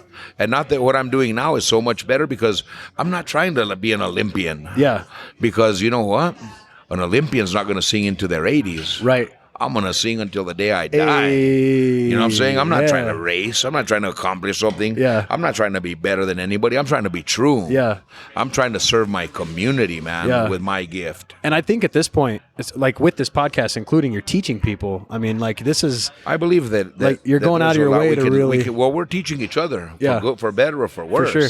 You know, but you know, like that video that I hope you put it on your podcast. I'm going Arte to. del I haven't yet. Camino on No, the I'm road. going to, yeah. Yeah, you know, I'm gonna build up that's- to it. You know how, okay, well, you know, we can get there whenever you want, but that was a result of a friend of mine, Robert Gomez Hernandez. He saw that in northern New Mexico, especially in Rio Arriba County, there was a big article that came out, and like what some national newspaper talking about the problem with northern New Mexico culture. And of course, what do they talk about? Drug addiction, opioids, right, heroin, right. theft, murder, all of this stuff that every other human race has. Right. But in every other state, but city, but like country. we're you know, we're somehow like just, you know, it's just, you always, when you're young and people are always hitting up Rio Arriba County and this problem and that problem, and I'm like, yeah, but you know what? We have a lot of other stuff that's also not present everywhere else in the culture that is gorgeous and beautiful, Which never gets spotlighted. And so he said, you know what? Let's make a video, man. Let's get your band ReVoZo, write a song for me, and let's just say who we are. Yeah. Because you know what? That's what this experience is about. Right. What was the name of the video? It was called Arte del Camino. Arte del Andro. Camino. Andro. It's a gypsy word for the road. The road. Camino. Camino. You know, so Arte del Camino, ReVoZo. If you look it up on YouTube, it's a free video for everybody. Yeah, no, But, it's you awesome. know, Yeah. They say when you look at a civilization, you can tell their health, or you can tell their badness, or you can tell anything you want about that civilization well after they're gone by looking at their art. Huh. And that's why we made that video, because we're like, you know what? When in 100 years, someone's going to come back and say, who were these people? They might not read the Santa Fe New Mexicans article on northern New Mexico and opioids. Right. They might just look at a video Stumble on the and video. see us face to face. Yeah. Because if you got to know us, you'd know we are beautiful people. Everybody's a beautiful Yeah. people, but we are too. And we have something special.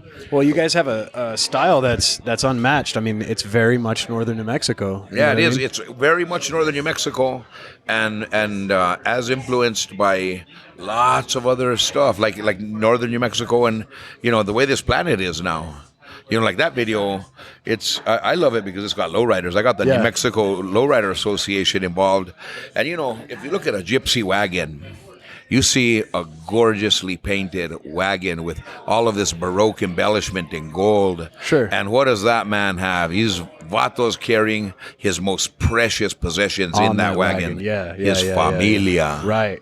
And so when those guys used to go on their wagons and on Sundays they'd meet each other, they would take a cruise and they would make wedding arrangements. They would make trades. They would trade horses. I would have never thought of that. That's heavy.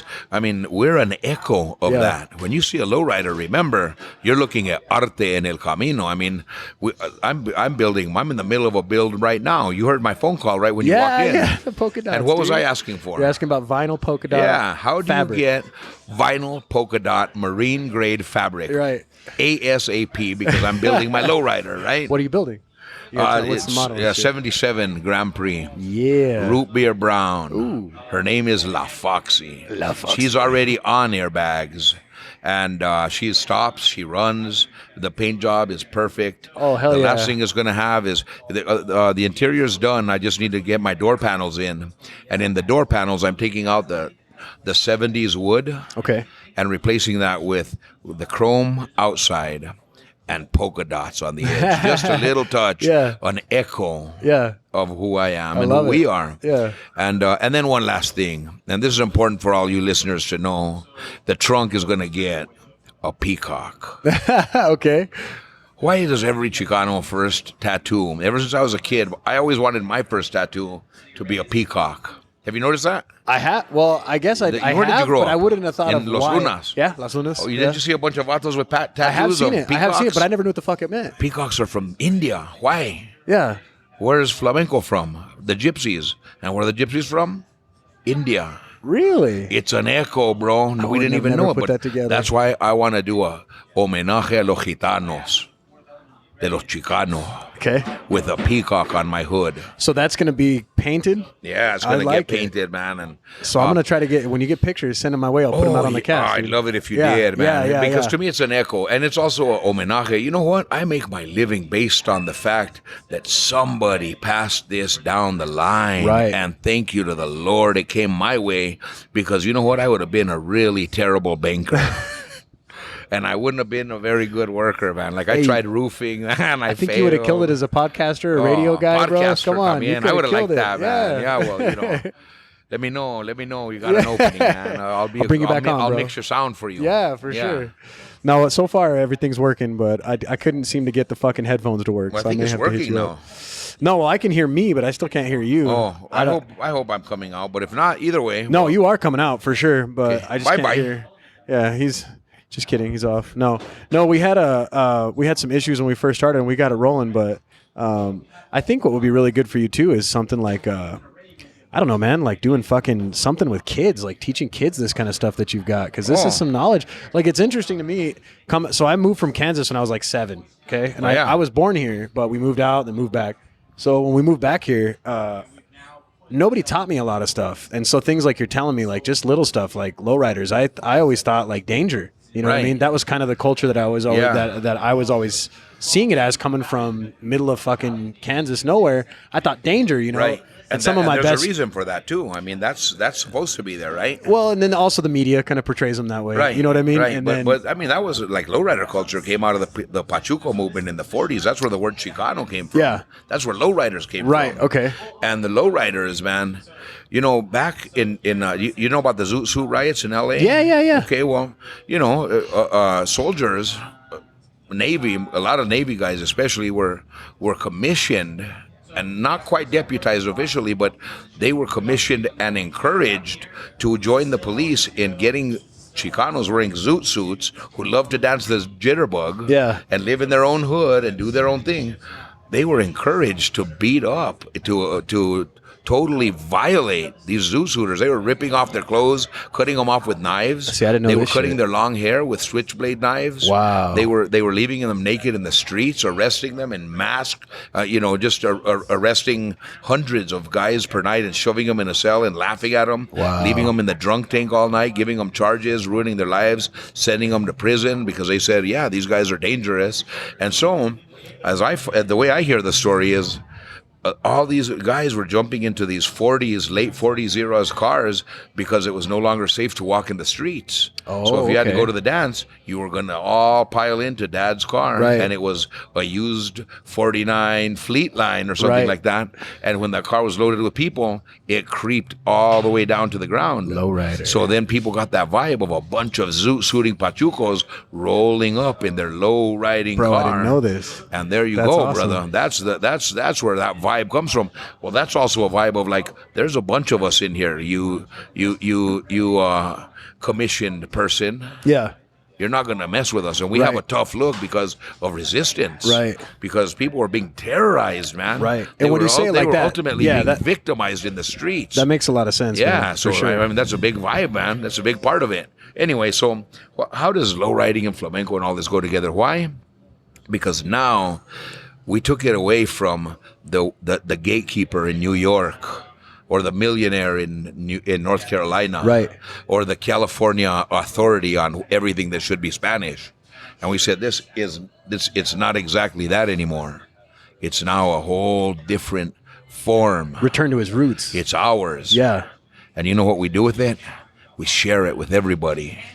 We're now singing it. It's now part of our ceremony. Yeah. It's part of our burials, part of our birthday parties, part of our baptisms, part of our wedding, part of who we are. What do you foresee the future holding? Let's say that oops, one of these ReVoZo songs ends up going super viral.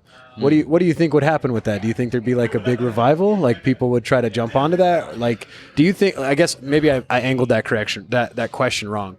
Let me correct it. Yeah. What if? Could you see that there is more to come? Like more interest in that? Like if there was a bigger platform to maybe have this music out there. You know what I mean? You know who I hope to reach is some little preem who fell in love with flamenco and is looking for his own stuff. Yeah. Because imagine going, I go back to my own stuff to find who I am. Like I go back to those John Robb recordings. I go to Cipriano Vigil. I go to my ancestors and find out what songs they were singing and find out how to relate. Yeah.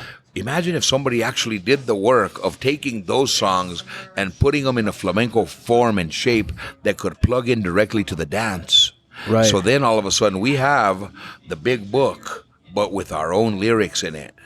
It's almost like the 2020 version of the big book. That's what it would be. Right. That's what I want, man. I like that. And I don't want to be an authority of any sort, but I want to be a source to somebody. Yeah. And not to mention the fact that I also think that, you know, we also I'm talking about these echoes that are following us around, that guide us, that remind us. I want to be an echo for somebody. If I could help somebody, lead them in musically, or you know what, inspire somebody who's a hip hop artist or a rapper, or maybe there's a song form that doesn't exist yet, right? And they want to bite into my stuff a little bit. Hey, you can have it, man. Right. And to my little homie in the future, welcome. You found this podcast, man. Look in the archives. It's called Entre Guitarra y Tombe. Maybe nobody else in the world will listen to that recording. Yeah. But that one little preem. Yeah. And I bet he's going to have some beautiful mixed blood, man, by, you know, in the next 50 years. Well, what do you think? He's going to be like everybody on the planet is going to be in that kid. Yeah. And he'll also be a Chicano because we're mixed too. And he'll have a source to go back to somebody who was alive and left a recording for them to take. Right. And then do his own. Be like 40 years ago, this man named Vicente changed my life. Well, no, let's say like 70 years ago. Right. That way I won't be alive anymore. That way when that guy you want to be all old and busted? Like, don't talk to me. Yeah, when his life gets ruined, they can't blame me. Yeah. Or at least they can't find me. Fuck, I had a question and I lost it. Oh, that's what I was going to say. So we're talking very strongly about seeing you and interacting with you. You just played a show on the 22nd. My dumbass was busy. I couldn't break off to go see it. But where do you play locally in Albuquerque? I don't want to miss that. Where do you play? Okay. Where could we see you? Sure. I'm at the Hotel Albuquerque. Okay. Tablao Flamenco de Albuquerque. I'm there Friday, Saturday, and Sunday all year round. Okay. And I mean, I'm touring a lot less. My dad passed away. He went on to be with the Lord in July. And so I moved back to New Mexico. I stopped touring a lot since he had started getting sick. He lived to be 88 years old. Wow. And he's a great beacon in my life, man. Yeah. I just follow every memory I have of him, and I feel what it was like to, when I would ride with my dad and my uncles and all of our best friends, and we all were on horseback together. That's the way I want to feel when I'm charging forward with a flamenco troupe facing the audience. I want to feel like we're riding fucking up, huge, man. Yeah. You know what I mean? Like Yeah. you've seen that scene on I forget the name of the movie, but Billy the Kid's in it. Yeah. And Young Guns. Yeah. When all those locos are riding forward. Of course. I felt that way before, man. Yeah, I mean, you can't. And I feel that way every time I sit with my cuadro in flamenco. Your flamenco group is called your cuadro. And when I'm sitting at the beginning of the show and I look at my cuadro, my 3 dancers to the side, my homeboy guitarist on the left, and a percussionist, and we're all looking forward, I feel like we're young guns, man.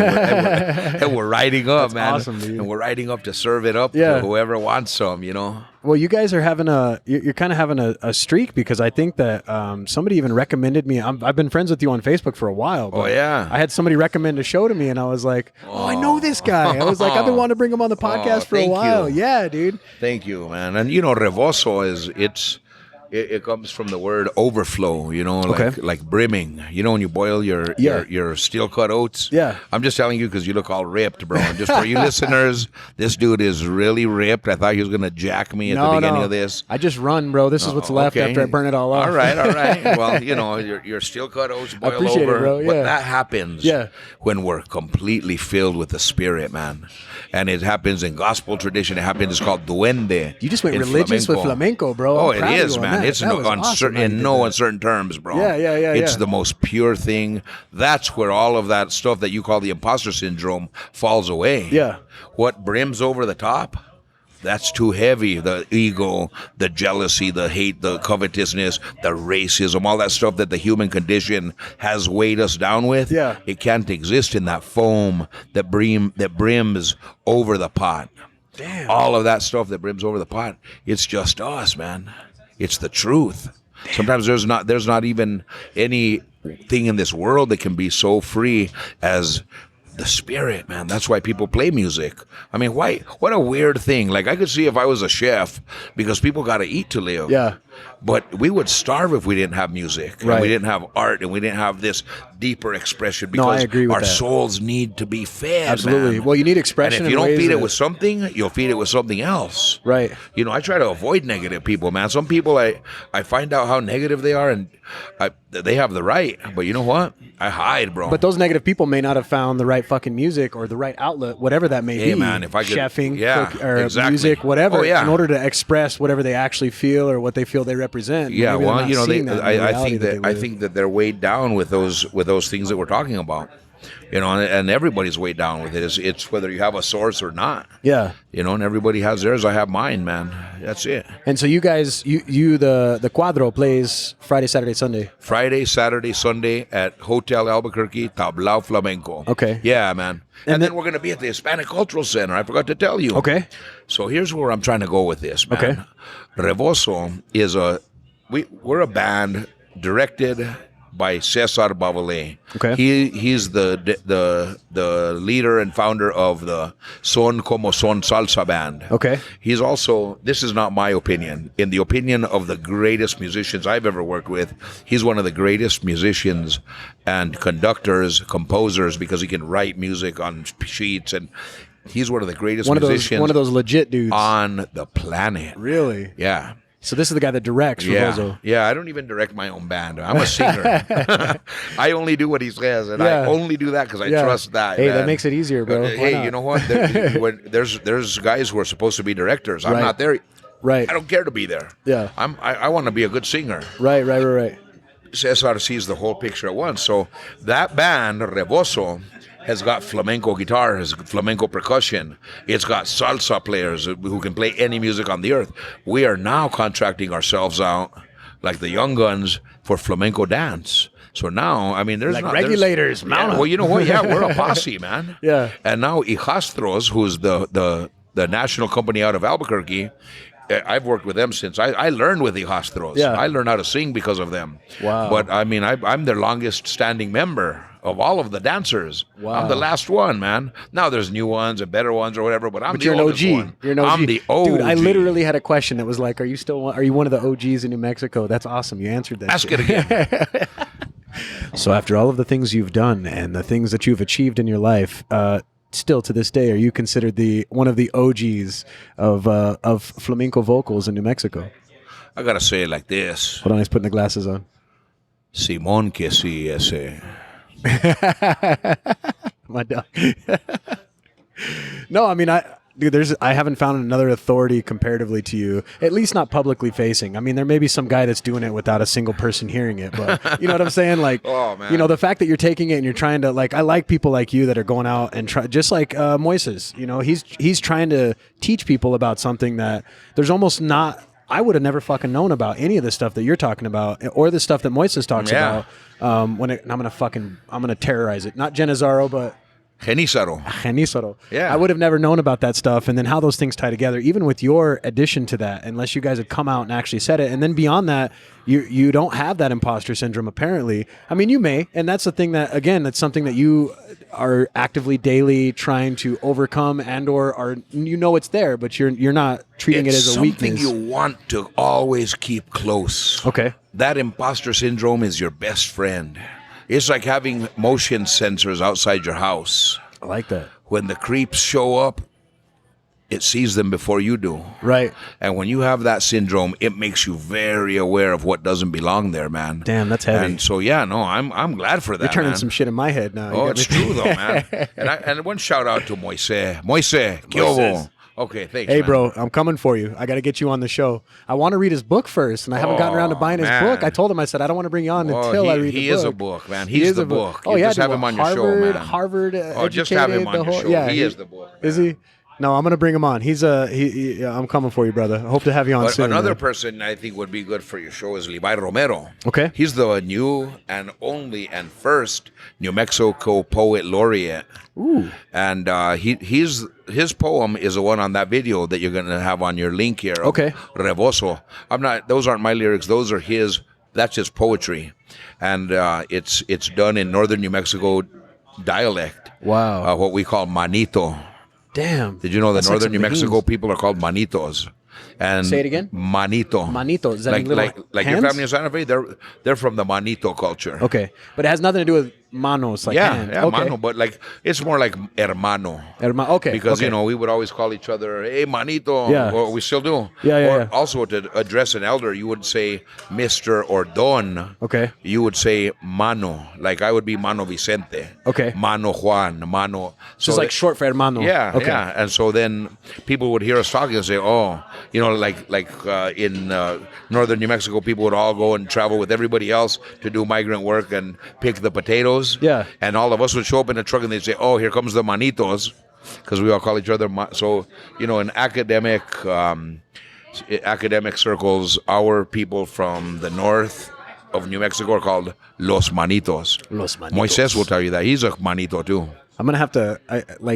Everything that you say, I just hear the Vicente voice behind it. Oh, I Los want you to tell him. Manitos. Yeah, I want you to tell. Yeah, tell Moises when you see him. Tell him. So, what is a manito? Don't even tell him I said it. Okay. Just watch when he starts chewing the side of his gums because he'll get all happy. All right, sounds good, man. No, I think this is really good stuff, man. I like the fact that you're out here teaching people even without meaning to teach people. I know that you do. Like, well, you know what? You pass that knowledge on without knowing it. I do teach people, man, because I teach kids. I have a class on Saturdays at the National Institute of Flamenco. No shit. And it's called Fun Class. Okay. I don't even want to give it a name yet. I want it to be Fun Class. And of course, if you hang out with me, it's going to be flamenco oriented. Yeah. But sometimes I go in and I'm like, Daddy needs a nap. And I take a 30-minute nap in Fun Class. And the kids can do whatever they want. But they're around. You're the best teacher. Yeah. and sometimes they'll sing under their chairs. Huh. Sometimes they feel like telling stories. Like one guy, I'll be singing like, "All right, everybody, here's the rhythm. Un, do, un, do." And the kid will raise his hand and he'll say, there's a dragon. There's different species of dragons, but the one I really think is funny, I just found out about another dragon, and it's called the, what did he tell me? It's some dragon that's shaped like a gourd, and he has a really fatter belly. It's a swamp dragon. And if they get confused and they eat their food in the wrong order, they'll explode. Because you know how dragons have to breathe fire? They're really dangerous. And he's doing this while you're singing. Oh, yeah, no, and I'm like, okay, fun class, hold on. Yeah. That's the lesson. So, Dragon Boy. Yeah, tell me more. On the board. So, Dragon Boy will tell me all about his dragons. And then there's his sister, and her favorite thing to talk about are ducks. Okay. And she tells us about her. She calls herself Duck Lover. All the kids now have a nickname. Okay. And so, to me, that's the way the voice has always been passed on. Is, you know, these flamenco families, nobody sat down and did a lesson. Right. They sat down and had dinner. Open your textbook to flamenco page number 73. Exactly. Yeah. No, they said, hey, pass me the potatoes. Yeah. Hey, how was your day? Hey, what do you call that dragon again, kid? Yeah. And so I'm like, you know what? We're going to sit at that my is a very table. interesting way that you put that. Like, you're essentially like talking about how to actually teach kids by engaging them rather than just like throwing a textbook at them. Well, you know what I mean? I believe in el ambiente because there's a word in Calón, and it is sonakai. Sonakai. That's that doesn't gold. even sound Spanish. Yeah, well, it almost sounds like Asian. It's out of Sanskrit. Sanskrit. Damn. Yeah, Okay. it's out of Gypsy dialect. It's like all of the mother language there. Yeah. Oh, that's old school. You Yeah, want to talk about old OG? Yeah. Talk about original Gypsy. Okay. So Sanskrit sonakai. Okay. Now you want to hear it Spanishized soniquete. Okay. Soniquete is what all flamenco artists seek. It's all we really want. Like what I call the ReVoZo, the overflowing, that groove, that flow. It's called soniquete. Soniquete. And soniquete is a mix of the word sonakai, gold, and ete is a reference to anything that has to do with ambiance or ambiente or atmosphere. Huh. So the ambiance of gold. You only have that when you're sitting down. And by family, I mean the people you love the most. Right. And you don't have to worry about what you say being wrong. Right. You don't have They that. see the chinks in the armor. They know about those they chinks know in it. the armor. There's Sure. those chinks are they can't hurt you. Right. Because everybody has the same ones. Yeah. From the same incident. Right. It's more of a joke than it is anything else. Yeah. Yeah. So anyway, soniquete is el amor entre la familia. The love in the family when you're at the table. Right. And you know, one person's talking and the other person interrupts and then everybody says, it's not like that. And then 1, 2, 3, everybody laughs together. Right. How stupid if I were to write that script and have everybody say, okay, you say it, you contradict him, and then you interrupt and say, it wasn't like that, and we'll count 3 beats, and everybody laugh. 1, 2, 3. It wouldn't be realistic. That's so lame. Yeah. That's what you call no soniquete. Okay. Soniquete is when that laughter bursts out on its own, and the laughter is the ReVoZo. Wow. So soniquete. So I'm looking for Soniquete on every podcast. Absolutely. Right. You want soniquete. I got you. You want duende. Okay. You want the spirit to be free, man. Sure. And that happens when you create that environment, and I know that about you. That's good, man. You have to, yeah. And that's what I want for the kids, because what did you do to deserve to be born? Like when you were a baby in your mama's panza, did you work hard? Did you lift weights? Did you like meditate? And bug the fuck out of her. You know what you did? Not even that. You didn't do anything. Right. You were in the right environment. Right. That's how I want these kids to learn. Oh, I like how you put because that. flamenco was born in the caves. Did you practice in the this shit at all, mines. Vicente? Don't lie to me, bro. I live it, bro. I live it, ese, all the way. But That's I'm heavy. serious about that. No, funny No, joke aside, no, man. for sure. You No, know, I really believe that you. I have sit 3 at the kids, bro. table. I like how you put that because I think that's very strong. Is to impress upon a kid without trying to lay it out in so many pieces. Like you said, you couldn't script that conversation that you had at the table with your family. A lot of times, I can't get through to my kids if I'm trying to come at them the way that their school teachers are. Yeah, you know, and the whole job there's of a place parent for that or to too, be right? Yeah. But by the time I get them, they come out of dance class. Where you know, you can't do a dance class that way because they're wearing steel nails on the bottoms of their shoes. Yeah. But I mean, I'm teaching scante. That's a whole other lifestyle, Right. man. You know, like I think to myself, well, okay, you got to be kind of a jackass. You got to be a little bit of a vagabond. Yeah. You got to be a little bit impulsive and OCD at the same time. Sure. How do you teach that? Well, fun class. Be who you are. Yeah. What did Plato say? Know thyself. I love it.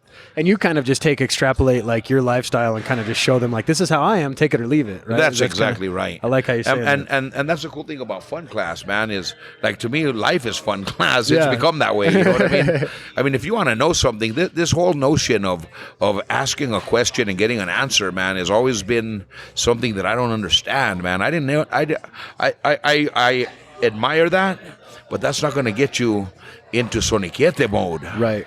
You know, and this whole idea, you know, sometimes, I was starting to tell you about the people in Santa Fe that come up after a show and say, I really wish, I like your show, but I first of all, I want you to explain to me what all the lyrics mean, whereas you told me, I went to your show and I got goosebumps. Yeah. And I felt it. You know what? Your story is the most important thing that you need to consider when you hear my singing. Yeah. Not my words. Right. Because even if you hear an English song, you don't know all the words anyway either. Right. What matters is, just like when you you look at any piece of arte, you look at a piece of art and you got to run it through your memories.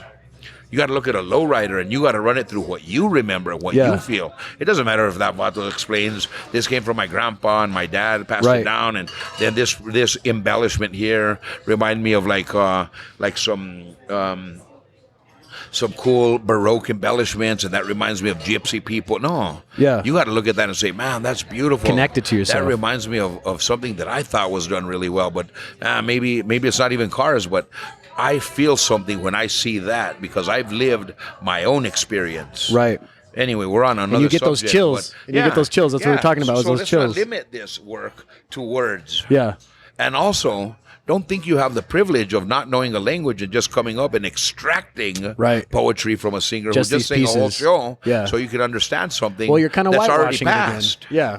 You can't, man. And it's not the opera. You don't get a score in. You know what? When I go to the opera, I don't read the words. Really? When I go to an opera, I wonder what the words might have been. Yeah. Because I realize those words, I don't know those words. Well, you watch the passion on those guys, and there's some of them they'll just listen and you know what, pick up what you can, and then I don't get limited to the little screen at the bottom of you know. I forget You're what watching that's the called, but performance. I'm watching the show and feeling it.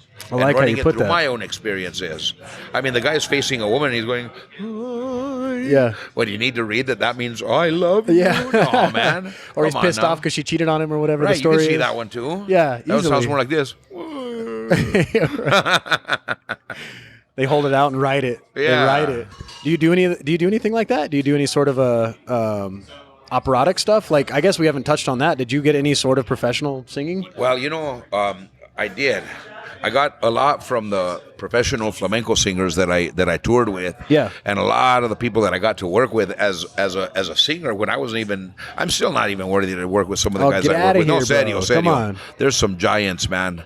There's some giants out there, and it doesn't matter where you're from. Maybe they just had a better agent. Well, maybe they just got told what direction to go before it was time, man. And some were born into it. I mean, there's some singers that I admire so much that they were born into it, and they got lucky. They got their growth right away. Yeah. I got lucky, man. Yeah. You know.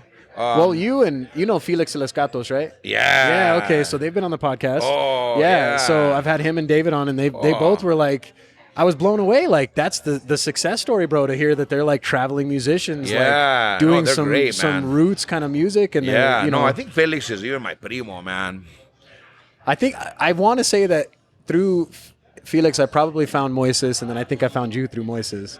Yeah, so I would just see you guys all doing some shit. I would like to be down that line. Yeah, man. Yeah. Los Gatos, another shout out to those brothers. Those guys are badass. So I did a couple seasons in some shows off of Santa Fe Opera. Okay. And I got to ask, besides, like I said, Veneno, El Pelete, professional flamenco singers, Chuscales, flamenco guitarists, my cousin Ricardo, people who I came up with who taught me down the road in flamenco anyway, and people before that, like my grandfather or singers like my uncles or even like my dad, watching my dad deal with the horse or dealing with the community or even the way he would carry a shovel, you know what I mean? Yeah. Those are my teachers. Yeah. But also, other professional singers like opera singers, I got to ask some very specific questions, and I remember deciding I was not going to be ashamed anymore to ask what I didn't know, especially with opera singers. Yeah. Because those guys have it measured down to a science. Right. It's really like operatic technique can set you free if you can unlearn a lot of it. Right. And this leads you of how I ended up becoming a teacher. Okay. So I was in Hobbs, New Mexico, with Laemi, my goddaughter, and she got a contract. She does a show at the lodge in Santa Fe. Okay. She's all summer long, and anyway, she got a job teaching kids in Hobbs and brought me along to be an accompanist for their classes, play guitar and sing, and you can be kind of the musical backup.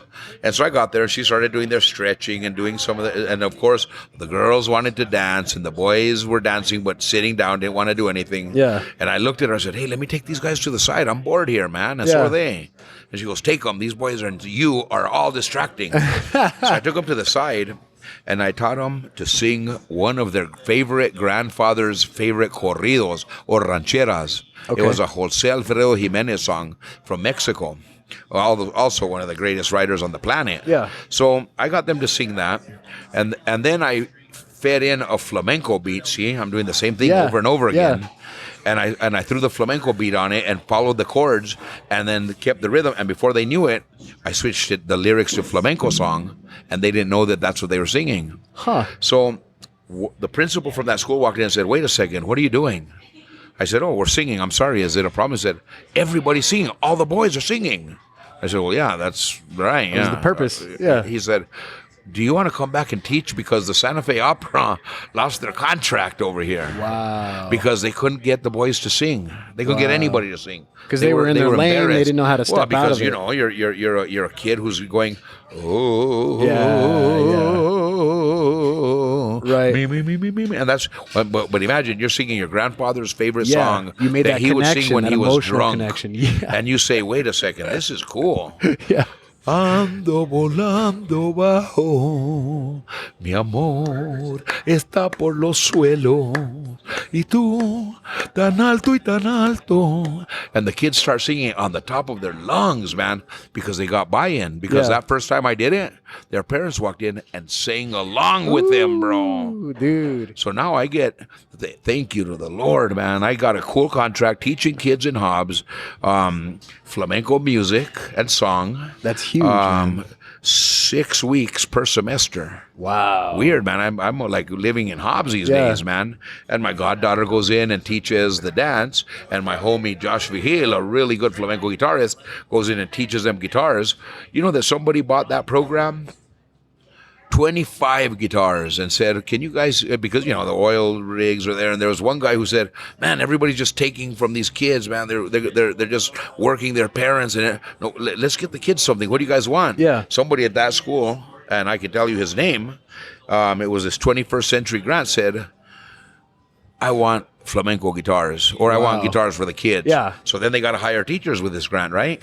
So we teach them guitar, singing, and dance, and we put a show in a theater the size of Pope Joy Hall. Wow. In Hobbs every 6 weeks. Oh, that's huge. So we do 3 schools per 3-week session, and at the end of the 3 weeks, we put up a show. Bro, I didn't know any of this. The songs I teach them, but I get the buy-in because I teach them Jose Alfredo Jimenez. So you got to get them where they're at. Yeah. Just like me. You know what? That's why this flamenco that existed before with all these gatekeepers from New York and North Carolina and Santa Barbara and all these other places, they didn't get what we'd got. Right. We get them where they're at because we are where they're at.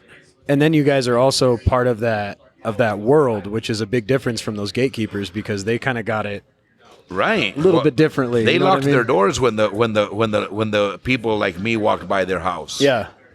And now we see people like me walk by and we're like, hey, come on in, sing flamenco with me, man. It's a different thing. And I'm grateful to them. You know what? I toured this country because of them, man. They hired me and I went in. I observed very carefully. Man, I'm walking in Cambridge and I'm going into this man shit, man. Yeah. And I'm thinking, man, when you're in Santa Fe and you're on Canyon Road and I walk by your car, I always hear your locks go click, click, click. Yeah. Or in Fort Hills. And now you're letting me into your Cambridge house, and I'm standing by your silverware. Right. Talk to me about this impersonator syndrome again. Hey, man, you know what? That's knowing who they are syndrome. Yeah, for sure. They're the impersonators. For sure. I totally get you. And I can see right through them, man. But it's something that it's an interesting thing, right? We carry the one guy on the right and the one guy on the left, right? And I got to have them fight all the time because sometimes the one who's telling you to do the wrong thing is right. Right. Like the one who says, sing now, hit it. Yeah. And you're thinking, wait, that's weird. He's like, do it. Yeah. And you do. You gotta silence the one who's logic and really watching out for your well-being. They may not like you. Well, right, no, or they will love you, but this is not appropriate for that now. Sure. Now's not the time. Yeah. Like if you busted out here in this coffee shop. Yeah. Or at the top of a balcony before a show. Before the show even starts. I think the space would be too small for you, bro. Oh, man. Oh, yeah. Weren't you going to ask me about that? Do we need mics? Oh, yeah. So that was one of the questions I posed to Vicente before we turned on. It was, do you need a microphone doing what you do? Because I have yet to see you live, but just your voice, the way it is here, I can tell it's very loud. Like, I've got to push to get up to this sound to where I'm microphone ready. Well, first of all, let's remedy the first situation. Okay. You're going to come this weekend to my show. Okay. You let me know what night, Friday, Saturday, or Sunday. Okay. If you want to bring your kids, it's at 6 at Hotel Albuquerque, Tablao Flamenco de Albuquerque. I'm there. And you can experience that for yourself. Now, the question about, do I need a mic? Yeah. Yes. Or like I said before. With the glasses this time. Simón que sí. And the reason is the human voice is made out of a little thin fiber that the wings of butterflies are made out of. Damn. I sing for dancers who have 2 feet that are bottomed with nail iron pieces for the percussive sound. And above their ankles are these horse legs. And sometimes there's 6 of them on stage at once. So that's 12 of those things firing percussively through the floor all over my voice. Man, I never thought of that. So for my voice to be heard while they're singing and to be able to see the voice it's the wind that blows the sails. The dancers are the boat. And I can't get there without that, man, because they're too strong. Yeah. That's one part of it. The other part is the guitar is a very quiet instrument. So for it to be heard even without the dancers has to be amplified. Sure. So now and then you need to go with it. Now I'm buried under the dancers and an amplified guitar. Yeah.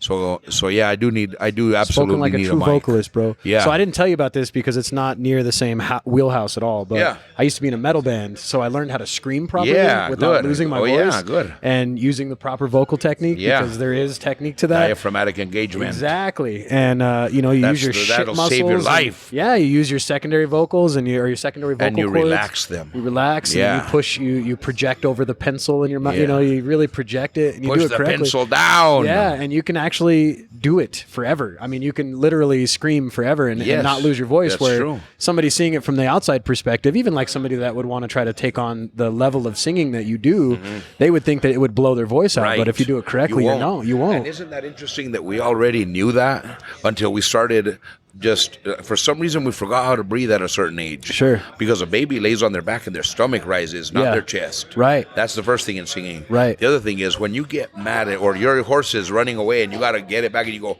caballo! And you don't think about it, but you engage perfectly. Yeah. To be able to train ourselves push out there. to just go back to the beginning again. I never thought of that. You know, it's all about, I mean, we were already made right. Yeah. Somehow society taught us to not really reach in there anymore. That was the hardest thing for me, is getting it out of my belly, because I didn't realize how much tension I carried there. Because you're nervous, the tension's bad, man. That's why you can't have doubt when you sing. Right. I mean, that's why by the time I sit down to sing, have you ever been sitting at a swimming pool and somebody splashes you and you're like, man, you wet my pants, or you know what? Imagine if you took a dip in all your clothes and all your shoes and somebody pours a whole cup of water on your head. Do you care? No. It's a joke. You don't care anymore. Yeah. So that's why before I sing, like you keep talking about the impostor syndrome, I don't have that because you know what? I dove into it and I swam in it before I sit down. So they can keep throwing that water. Yeah, do it. I already did it myself, man. One thing I did not ask you, which I usually ask at the end, but you already got ahead of it, Vicente, so I appreciate that, bro. Of all these things that you've done, all these things that you've achieved, all these things you are doing, this greatness that you're pursuing, even if you may not think it's quite so great, I still think it's pretty badass, bro. Of course, that's why I brought you on. Thank you, Edmund. Where is this going now? What's the next move for you? Because I'd looked for like a Vicente album, and I didn't find it, but I did find some guest stuff. I saw that you were on a couple different artist stuff. There was Alex Krebs. Quartet. Yeah. Listen to that. And then there was another one. Yeah, that was a cool one. That was a tango flamenco fusion project. Yeah, Alex and the video Krebs. is pretty cool. Did you see that one? No, I didn't. It's a video on YouTube called, you look up Vicente Griego, Bohemio. Okay. Bohemio, and you'll see a pretty crazy remix. It was a dubstep remix of a song I wrote with Alex Krebs, and he's out of Portland. Okay, and that's like going into that whole... Say that. What was the name of it again? It's called Bohemio, Bohemio, Bohemian, like Bohemian. So that's kind of tying back to the gypsy thing, right? Yeah. Okay. And it's a song that I wrote lyrics for with Alex Krebs and his orchestra. Okay. It was orchestrated in London, and I recorded my parts with him in Portland. Oh wow. So it's kind of And then the other one I'm on is Mariano Mancela, Tangos. It's on his CD. And I actually wrote a rap about his experience. Really? In Albuquerque. He lived in Barelas with me while he came to play flamenco guitar for this festival. And so he said, man, I really want, I want it to be, flamenco, but I want it to be kind of rap. And I want it to be in flamenco Chicano dialect. Damn. Kind of what they talk with you guys in your neighborhood. Yeah. Can you do that? A hybrid of a hybrid of a yeah, hybrid. Yeah. I said, oh man, I sure do. Well, I mean, I make my living singing flamenco puro. Okay. But man, I'm really interested in just doing all the stuff we already do. Yeah. And that's where we're going with this. Okay. Is I'm going to keep on doing funk mixed with flamenco because I grew up with that and rap. It's on that Mariano Mancela CD. I'll send you a copy of that. Yeah, dude. It's on YouTube. Anything you want to send me, I'm going to put it out. Like everything that he's mentioning, if I can get a hold of the link, I'm going to put it on the and the other different thing social media. I'm going to keep on playing the guitar because I study the guitar because you know what? I have a responsibility to my family and to my town. I want to be able to sing and play guitar by myself without having to depend on somebody else to be around to do that. To sing Las Mañanitas to some newborn little baby or some elder who needs a birthday song, man. Right. My music belongs to the pueblo, and I want to keep on serving that. I'm not interested in selling 1 million CDs. I'm interested in singing to somebody's grandma. Yeah. I'm interested in serving my family with this music and sparking that fire with those kids in fun class. They'll do that for me. Yeah. That's what I care about, man. And if something comes along, cool. But I mean, to be successful in the music business doesn't mean you sell 1 million CDs and be a millionaire. Yeah. You just get to receive what is provided to you from the Lord, man. I look at my book and I don't know where I'm going to be working in a month. Yeah. I've never known that. And I've never lacked anything. Yeah. And we have a saying in northern New Mexico, and it's a Spanish saying, "Eres rico por lo que das, no por lo que tienes." Okay. You are rich for what you give, not for what you have. And so art is, if you're successful according to that, then you're rich because you give it away. You have something to offer. Art doesn't do any good if you just keep it in your house. Like it says, under a basket, under your bed. You should put it on the hilltop as a light or a beacon, right? Yeah, show and that's everybody. what I want to follow that example. I like that, man. And that word. What I'm doing with ReVoZo is I want to keep on building this project. I want to make the Entre Tombe y Guitarra CD. And there's a whole mining form of songs in Spain that has its own tonality, its own rhythm, and it's a collection of poetry of people who basically like the chain gangs made the songs while they were working. They live that life. Well, in New Mexico, we already have mining lyrics. My grandfather, El Cartucho, was a miner, so I think about my family and what they went through and their dad who worked so hard just to keep them out of becoming a miner. And so I'm doing one of those tracks is these forms called tarantos cartageneras, tarantas mineras, the mining forms, and I'm going to be doing those with New Mexico lyrics, but made in the rhythm and melody of flamenco. So guess what? Anybody in the world can bite these lyrics and plug them in straight into a dancer anywhere in the world because it's going to pour into that vessel that is shaped the right way for my lyrics. Dude, that's fucking cool. That's where it's going, That's man. really cool. And then the band, that's just... Well, that makes sense because you were saying this earlier. You were talking about how you're plugging it kind of in like an algorithm almost. Exactly, man. That's exactly what it is. It's an algorithm. An algorithm. I get it? And so then the other thing is the band. I want to keep ReVoZo moving. I want to get us into world music festivals, Latin festivals, flamenco festivals. Yeah. We pour into everything. And while I'm doing that, because that project is called ReVoZo Pa'lante y Pa'tras. Pa'lante is when a singer and a guitarist, in the old days in Spain, they would sit at the front of the stage. That's the front, right? Pa'lante. Pa'lante, okay. And that's when you sing without a dancer. Y pa'tras is when you sing for a dancer. But you're behind. My concept is that we're going to do some of it without a dancer, singing just music, and people they can dance on the dance floor. Yeah. And then we pull back, and the dancers, the flamenco dancers, come up and dance as a performance. Damn. And so I'm going to keep doing that and keep building it for flamenco companies to send me a score of music, and I will record it and sing it for you live, send you a recording to practice with. So I'm going to practice really just what we've been doing, like this Hijastro show at the National Hispanic Cultural Center coming up March 13th and 14th. Okay. And my band, ReVoZo, led by Cesar Babalé, is going to be playing for Hijastro's national company. So it's already happening. That's huge, dude. It's happening, If man. you guys get a chance, make sure you listen to that ReVoZo. I'm going to put it out on YouTube. It's really cool. It's very hybrid. It's very much what you're talking about. Yeah, that's dude. what it is. Well, dude, I really appreciate you coming on, man. Thank you for having me, man. I've learned so much. Like, Hey, it's right legitimately been a big learning experience, and I hope everybody heard some stuff. And thank you very much for having me on your podcast. I don't know if I've ever been on a podcast before, but shit, I'm liking the sound of that, bro. Like I got this, you, man. You know what I mean? cherry. Hey, man, thank you. Well, good to meet you too. Yeah, same here, bro. And we'll come by Friday or something and check you out for Let sure. me know. Come by the Tablao, Albuquerque de Albuquerque, and Hotel Albuquerque. Yep, and see my boy Vicente. All right, man. I appreciate you. Thank you. See you later. All right, buddy. Oh, let's make the go. All right, here you go, everybody. Here's the sound of two new friends shaking hands. See you later. Hello and goodbye. And goodbye, my friend. Later, man. Aloha, aloha.